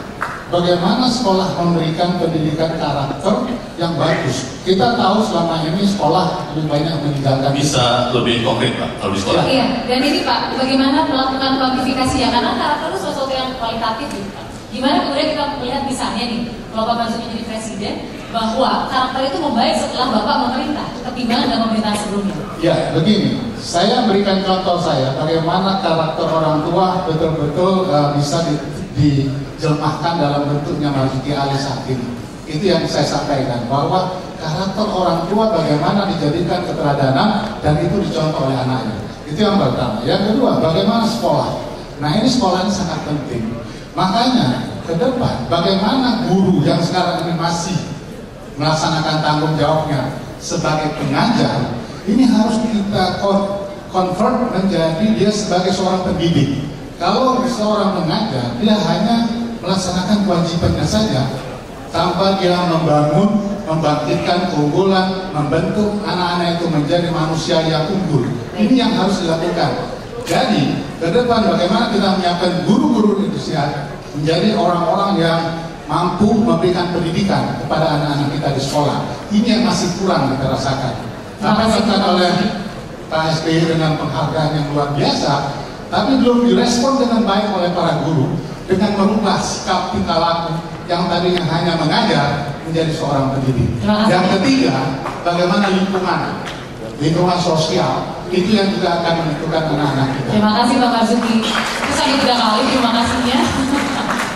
Pak Gita, tadi kan Bapak sebutkan ingin izin menambahkan dari apa yang dilakukan oleh Pak SBY selama 9 tahun, yaitu dengan pemerataan, tidak hanya pertumbuhan. Tapi tadi Mas Dirul menyampaikan selain pemerataan, isunya adalah kualitas hidup. Nah, menurut Pak Gita, apa yang bisa dilakukan untuk sektor pemerataan ini, untuk membangun pertumbuhan? Kalau kita menggunakan pendekatan ketahanan pangan, hal pertama yang harus dilakukan adalah reformasi agraria, di mana kita bisa memberikan keyakinan kepada setiap petani dari 40 juta petani di Indonesia bahwasanya lahan yang dikelola itu tidak akan terjadi alih fungsi. Bahkan lahan yang dikelola itu bisa dikelola oleh anaknya, cucunya, dan cicitnya, bahkan bisa diberdayakan untuk diagungkan agar seorang petani bisa mendapatkan kredit. Ini penting sekali. Bagaimana? Karena kalau kita tidak bisa menyediakan makanan di setiap meja, di setiap rumah tangga, sulit untuk kita berimajinasi untuk berkreasi hal-hal lain. Pak Gita, sebentar Pak Gita. Orang IPB semangat ya pengen nanya. Kalau soal pertanian saya semangat, walaupun saya gagal jadi petani. Karena IPB itu institut fleksibel banget gitu ya. Wartawan bisa, jadi jurnalis, bisa jadi pengusaha bisa. Kecuali jadi petani. Kecuali jadi petani. Tapi presiden bisa loh, doktorin dari IPB. Kecuali Pak SBY yang bisa ya. Iya betul. Pak Gita, saya tadi tertarik dengan reformasi agraria. Saya nggak mau ngomong kita belum ada kemajuan di situ sebetulnya. Tapi terus terang aja, kalau secara peraturan itu kan relatif gampang dilaksanakan. Anda sebagai orang bisnis, latar belakang bisnis yang kuat, bagaimana ini bisa didorong agar orang itu tidak mengalihfungsikan lahan? Bagaimana kalau kita tidak mengalihfungsikan lahan, kalau udah ada tawaran untuk bikin gedung tinggi, harga lahan kalau tadinya cuma untuk sawah itu cuma dapat berapa per tahun, Pak? Jadi gedung tinggi kita langsung dapat miliaran. Bagaimana ini, Pak? Saya paham, Profesor Imam, di Bali dalam 15 tahun terakhir, Pak Wajib saya rasa sangat menyadari, lahan pertanian itu turun 8%, dari 87.000 hektar menjadi 80.000 hektar. Dan di Jawa Barat, Jawa Tengah, Jawa Timur juga, karena banyak yang mau bangun villa, hotel, lapangan golf, futsal, dan segalanya. Ini adalah kenyataan yang harus kita hadapi, tapi harus ada ketegasan untuk meyakinkan. Nah, ini untuk 100 tahun ke depan, contoh, berapa sih yang kita butuhkan untuk protein, nutrisi, dan segalanya. Dan itu bisa kita backward engineer, berapa lahan yang dibutuhkan. Dan tentunya RT RW sudah kembali, ya, di setiap provinsi, kabupaten, daerah, dan segalanya. Tinggal menunggu finalisasi penuntasan RT RW di seluruh titik di Indonesia agar kita bisa menentukan berapa banyak, dan itu harus diundang-undangkan agar kita bisa memberikan keyakinan kepada setiap petani dari 40 juta petani. Dan ini yang kita pegang betul ya? Ya, dan itu pertama yang saya akan mengusulkan dua hal lagi. Yang pertama ini terkait dengan ketahanan energi.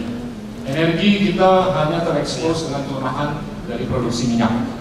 Kita mengimpor 500 sampai 550 ribu barrel per hari karena produksi kita menurun dari 1,6 juta menjadi 830 ribu barrel. Tentunya hal yang pertama yang harus kita lakukan adalah untuk mengkaji ulang proses cost recovery, bahkan kalau perlu memberikan insentif kepada pelaku usaha energi agar mereka bisa melakukan secara proaktif eksploitasi dan eksplorasi. Yang ketiga? Nah, ini sangat bisa disikapi. Yang ketiga, ini menurut saya yang paling penting. Untuk kita bisa mengimplement meritokrasi, meningkatkan kualitas SDM dan kesejahteraan yang kental dengan pemerataan, kita perlu dompet yang lebih besar. Nah, gimana caranya? Sekarang kenyataannya ada 20 juta pembayar pajak, ada 250 juta populasi, ada 120 juta pekerja yang terdaftar. Nah, gimana untuk kita bisa meningkatkan jumlah pembayar pajak di Indonesia ini? Dan tentunya kalau kita mau probisnis seperti yang disampaikan oleh teman-teman, ini kita harus memikirkan, mengkaji ulang sistem pajak kita agar gimana kita bisa menurunkan pajak dari 30% menjadi 20 atau 15% untuk individu PPh 21 ataupun untuk PT dari 25% atau PT yang TBK dari 25 atau 20% menjadi 15%, sehingga bukan hanya kita bisa memberikan insentif dan kenyamanan kepada pelaku usaha di Indonesia, tapi kita secara ekonomi bisa bersaing dengan ekonomi-ekonomi di sekitar kita. Nah, kalau kita bisa meningkatkan jumlah angka-angka, jadi ini bisa disebut sebagai janji Bapak gitu ya? Saya rasa kalau kita sepakat untuk bekerja sama secara proaktif, kita bisa meningkatkan jumlah pembayar pajak menjadi 30-40 juta dalam waktu 50 tahun, 5 tahun atau 50 tahun. Dan kita bisa meningkatkan tax ratio kita menggunakan mekanisme OECD menjadi 20-25%, dan itu akan bisa meningkatkan APBN kita dari 1.800 triliun menjadi 3.000 ataupun 4.000 triliun. Nah, terjadi, kita sangat bisa melakukan pembangunan meritokrasi, pembangunan SDM, pembangunan infrastruktur, ketahanan pangan, ketahanan energi, agar bangsa kita bisa lebih relevan dalam konstruksi geopolitik. Terima kasih banyak. Saya ke Pak Hayono Isman. Saya tadi dengar kata petani, ketahanan pangan mana bisa kalau petaninya makmur. Pak Hayono, Bapak lihat kan kenapa saya sendiri gagal jadi petani? Karena kalau saya jadi petani miskin, Pak. Pertama, sebetulnya kenapa petani miskin? Kebanyakan petani yang Bapak lihat itu sebetulnya bukan petani, mereka itu penggarap. Makanya saya tertarik dengan pernyataan reformasi agraria.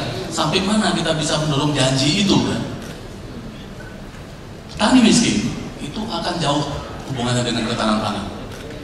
Kalau petani kita biarkan miskin, nggak ada lagi orang jadi petani, dan kita harus makan meja ini, nggak lagi makan nasi, Pak, kalau impor. Betul. Silakan, Pak.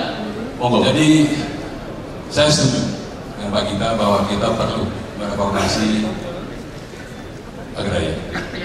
Tapi itu bisa gagal kalau tidak lebih dahulu kita memperkuat profesi petani. Karena di reformasi untuk siapa? Sekarang ini petani melepas dengan mudah lahannya, karena dia miskin, Pak. Betul, Pak. Jadi kalau dia termakan oleh pembangunan, oleh real estate, nggak jauh-jauh di Bogor, Pak. Ada satu kawasan hijau, lahan subur 300 hektar, sekarang tinggal 30 hektar. Dan petani tidak bisa berbuat apa-apa. Udah jadi real estate. Udah jadi real estate. Tidak ada, petani tidak berdaya. Lalu di mana kemampuan yang ditingkatkan? Ya bagi kita, saya pikir tadi Bapak mengatakan ketahanan pangan, sebetulnya kemandirian pangan yang gitu, Pak. Kalau ketahanan pangan kita bisa impor, tapi ini masalah kemandirian pangan. Jadi Bapak nggak sepakat dengan terminologi ketahanannya Pak Gita? Ini, saya melihatnya bahwa ironi di semua negara yang tanahnya subur, yang lautnya luas, pantainya panjang, kita impor, ya, kita impor sayuran, kita impor buah-buahan, dan kita masih impor beras, bahkan kita masih impor garam. Bapak di rumah masih makan buah impor nggak? Dan 2 hari yang lalu, mungkin masih makan karena terpaksa adanya itu. 2 hari yang lalu saya ke salah satu media di Jakarta. Media ini menyajikan buah anggur. Saya lihat ini Pak impor. Ya betul, Pak. Untuk itu mohon maaf, Pak, dengan segala hormat, saya tidak memakan buah. Luar biasa. Oke, Pak, lanjutkan dengan kemampuan petani tadi, Pak. Jadi ke depan, menurut saya harus ada intervensi negara. Kalau pegawai negeri ada remunerasi untuk TNI, Polri, untuk PNS, bahkan di Desa Ringgit, tempat kakek saya lahir di Jawa Tengah, Purworejo, kampungnya Pak Pramdi Wibowo juga, seorang guru bisa mendapatkan 3-5 juta rupiah per bulan, seorang guru. Tapi seorang petani, pemilik 1 hektar, hanya bisa mendapatkan 500 rupiah satu hari. Tapi Bapak, yang Bapak sampaikan kesannya anti impor gitu, Pak. Apa nggak membuat negara kita seperti seolah negara tertutup? Saya tidak ingin anti impor. Pasti ada yang kita perlukan. Yang kita tidak bisa produksi, kita harus impor. Tetapi jangan bergantung kepada impor.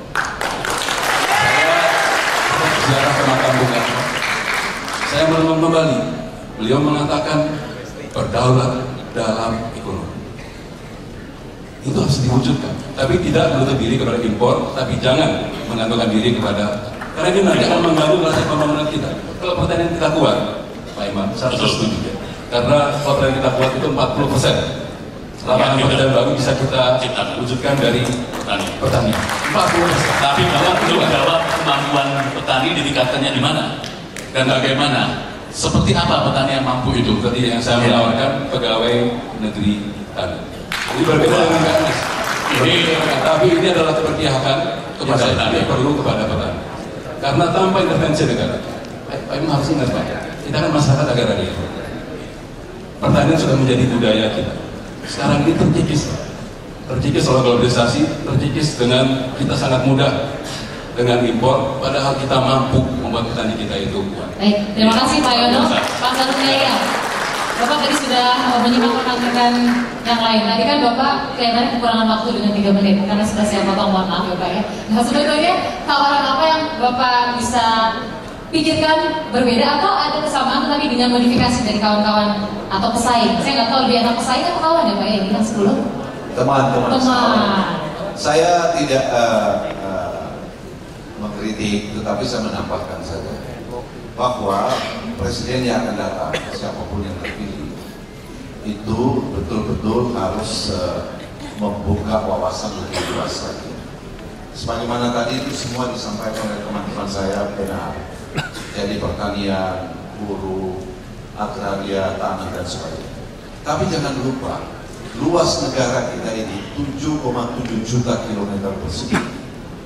Daratan hanya 1,9 juta persegi. Dan lautan 5,8 juta persegi. Saya tawarkan, mari kita melirik ke laut. Masa depan kita ada di laut. Bumi daratan ini sudah dikuras, terjadi banjir, macam-macam pencemaran lingkungan dan sebagainya. Laut adalah masa depan kita. Who rules the wave, rules the trade. Siapa menguasai perdagangan, rules the world. Dia menguasai dunia. Itulah Britain rules the wave. Cina juga demikian.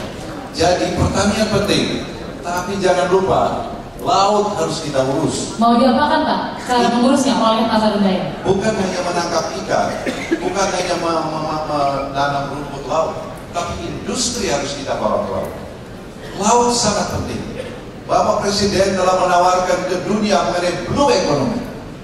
Sekiranya Presiden yang akan datang, lanjutkan blue economy untuk Indonesia. Bersinergi antara blue economy dan green economy. Terima kasih. Terima kasih Pak Sarundaya. Luar biasa. Pak Tono, silakan Pak Imam. Saya nanya Pak, ini Pak Hendra Tono tentara pasti setuju menjadikan petani jadi pegawai negeri ya Pak ya? Gimana Pak pendapat Pak? Ya, pertanyaan petani jadi pegawai negeri. Tidak, ya. Bapak bagaimana sebagai tentara? Nanti akan saya tanya juga pengusaha ini. Ketahanan pangan buat suatu bangsa itu sangat penting agar kemudian bangsa itu tidak mudah diombang-ambingkan oleh mereka-mereka yang selama ini memberikan kita pangan kepada rakyat kita gitu. Oleh karena itu memang reformasi di bidang pertanian ini jadi sangat penting. Kebetulan bahwa para petani kita ini termasuk salah satu kelompok yang sekarang ini masih tertinggal hidupnya dari 27 rakyat yang sekarang masih tertinggal itu antara lain petani. Oleh karena itu kita harus segera memperbaiki kondisi pertanian, pertama agar kemudian kita punya ketahanan pangan. Yang kedua, petani kita kehidupannya terangkat agar lalu kemudian alih fungsi itu tidak terjadi. Seorang petani menjual tanahnya karena memang dia tidak bisa hidup dari tanahnya. Nah, polanya apakah tawaran dengan memberikan tunjangan misalnya menurut Pak Tono? Tidak. Kita berikan minimal para petani itu 2 hektar lahan. Kenapa bisa beri 2 hektar? Karena banyak sekali kalau kita sekarang jalan-jalan kalau ke Bandung, Cipularang, itu di kanan kita di Kerawang itu hektaran tanah kosong. Karena itu barangkali milik seseorang yang kemudian tidak digunakan. Kita buat aturan yang mengatakan apabila seseorang itu punya tanah, lalu tanah itu diterbengkalaikan dalam kurun waktu tertentu, maka pemerintah negara berhak untuk memanfaatkan tanah itu. Peraturan itu sudah ada, itulah yang harus dibuat. Begitu, itulah yang harus dibuat. Kalau itu yang terjadi, lalu petani-petani kita bisa mendapatkan lahan secara cukup, irigasi kita bangun agar kemudian lahan itu bisa 2 kali setahun, diberikan kemudahan di dalam akses mendapatkan pupuk dan bibit unggul, maka produksi pertanian kita meningkat, pendapatan petani meningkat. Ada 2 hal yang kita dapatkan. Pertama, kita mengurangi jumlah orang yang miskin dari kelompok petani. Yang kedua, kita punya ketahanan pangan. Begitu. Pak Dahlan, tadi kan Bapak sampaikan Bapak nggak mau belok-belok katanya ya, nggak mau belok-belok. Artinya percepatan. Nah, percepatan apa saja titik prioritas misalnya Bapak kemudian diberi kepercayaan buat pemerintah. Kan Bapak bilang BPJS mau jadi berapa nih Pak? 35 triliun ya Pak ya? Ini kaitannya masih dengan kesejahteraan sosial. Betul. Ya. Karena tadi banyak masalah pertanian. Sebetulnya yang terpenting yang ke depan adalah meningkatkan produktivitas. Prioritas pertama. Karena kalau reformasi agraria jangan-jangan hebohnya lebih besar daripada hasilnya. Meskipun itu penting kita sadari bersama. Juga tentang kepegawaian negerian dan seterusnya. Nah, peningkatan produksi ini masih sangat besar. Kita sudah buktikan tahun kemarin itu kita tidak impor beras sama sekali. Ternyata rata-rata produksi beras kita itu kan baru 5,5 ton.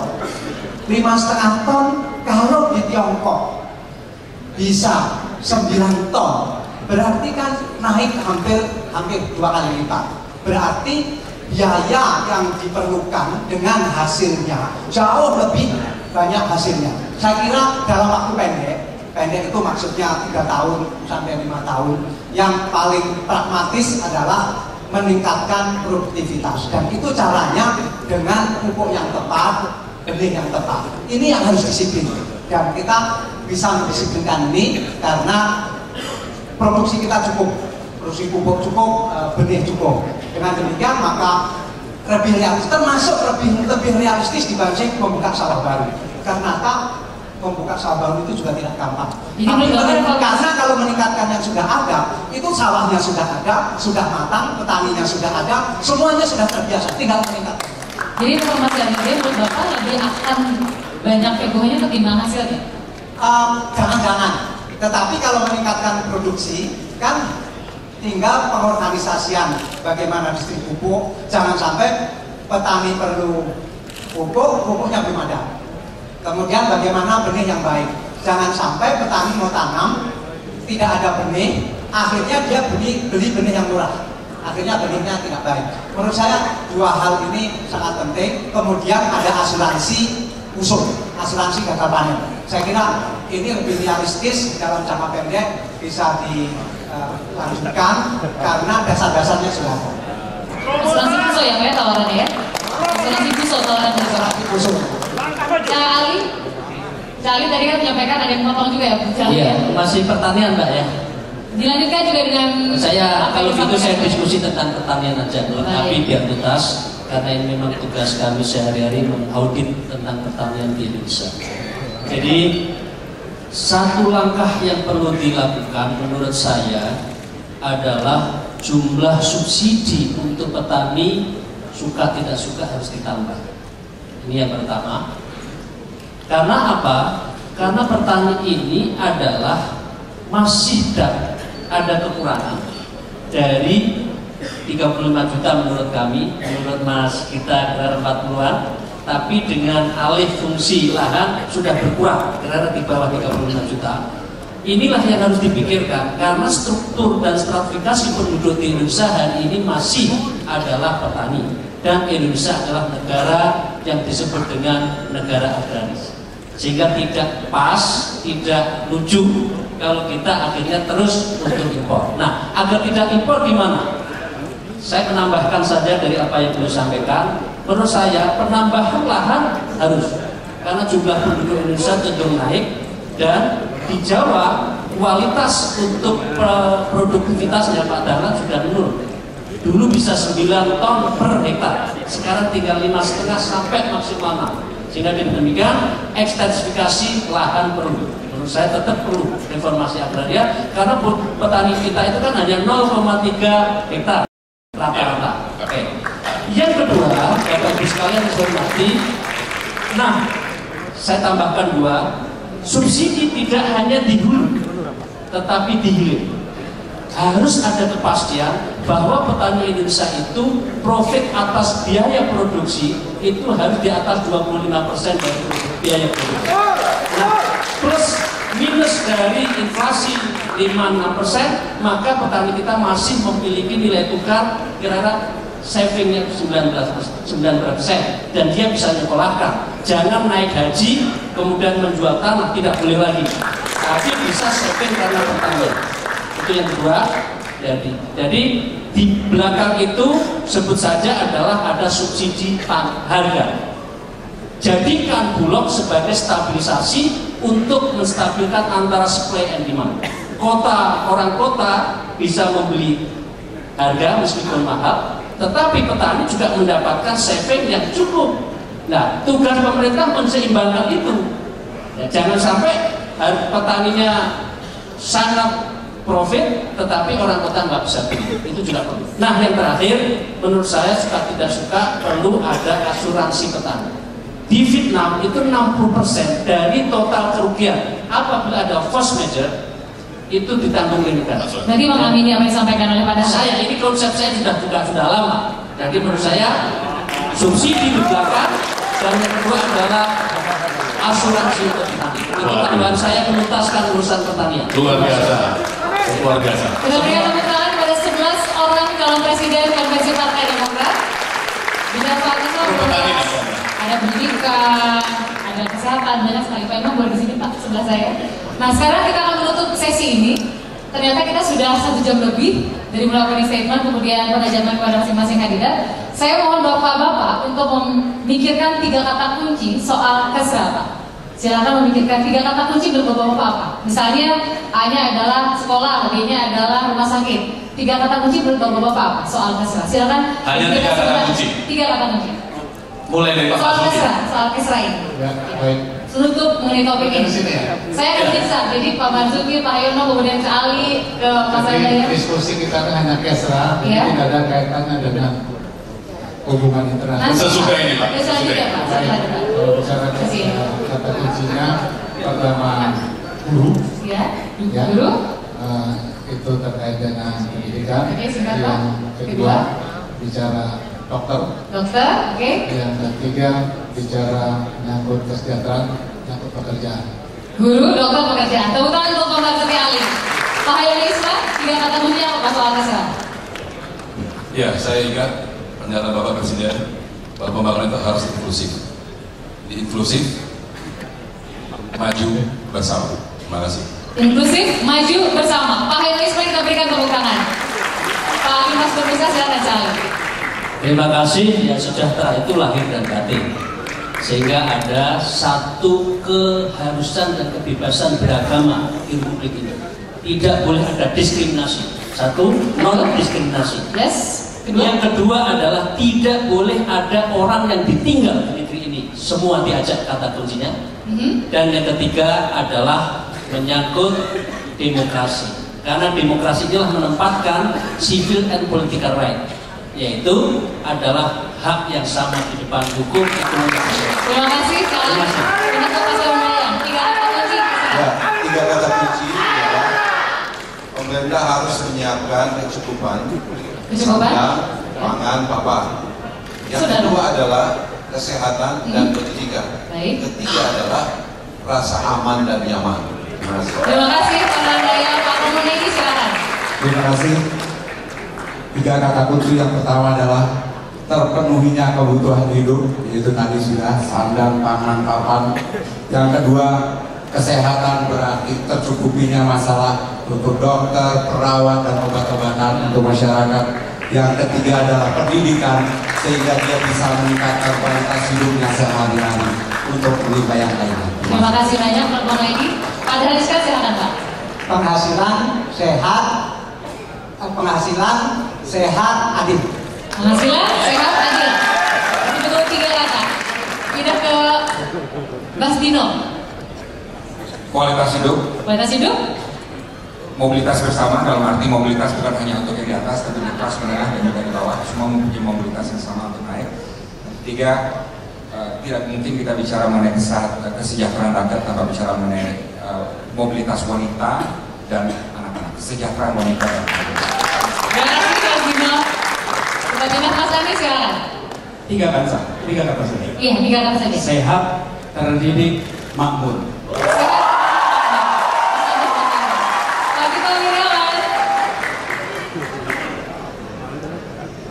Makmur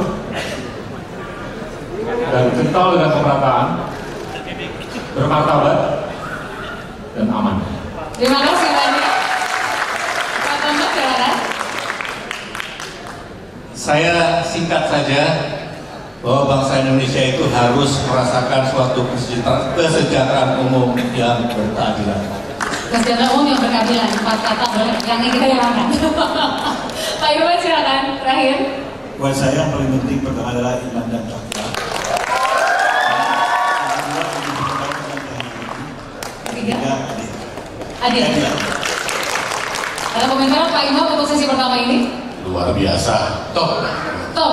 Kita sudah dengarkan untuk tema yang pertama, karena masih ada hubungan dengan hubungan internasional. Kita harus jeda dulu untuk sholat asar. Tapi kita sudah dengarkan bagaimana pemaparan yang tentu hanya singkat saja disampaikan oleh para capres konversi Partai Demokrat. Sebetulnya kalau digabungkan semua kata kuncinya Indonesia ini sudah semakin keren, ya Pak ya. Ada sehat, terdidik, makmur, mobilitas bersama, kesejahteraan perempuan, kemudian non-diskriminasi, tidak ada yang ditinggalkan, lalu iman takwa, kesejahteraan umum berkeadilan, terima juga kualitas hidup, kita kesini sehat, terdidik, aman, nyaman, sandal pangan papan, guru, dokter, dan juga tadi pekerjaan. Kalau digabung semuanya, Indonesia akan menjadi lebih baik. Dan kita berikan tepuk tangan kepada semuanya yang hadir sebagai capres pada sore hari ini. Kita jeda dulu. Di sesi selanjutnya kami harapkan ketepatan waktu untuk hadir 15 menit sejak break saat ini. Kita serahkan kepada pembawa acara dan kami akan lanjutkan setelah jeda berikut ini.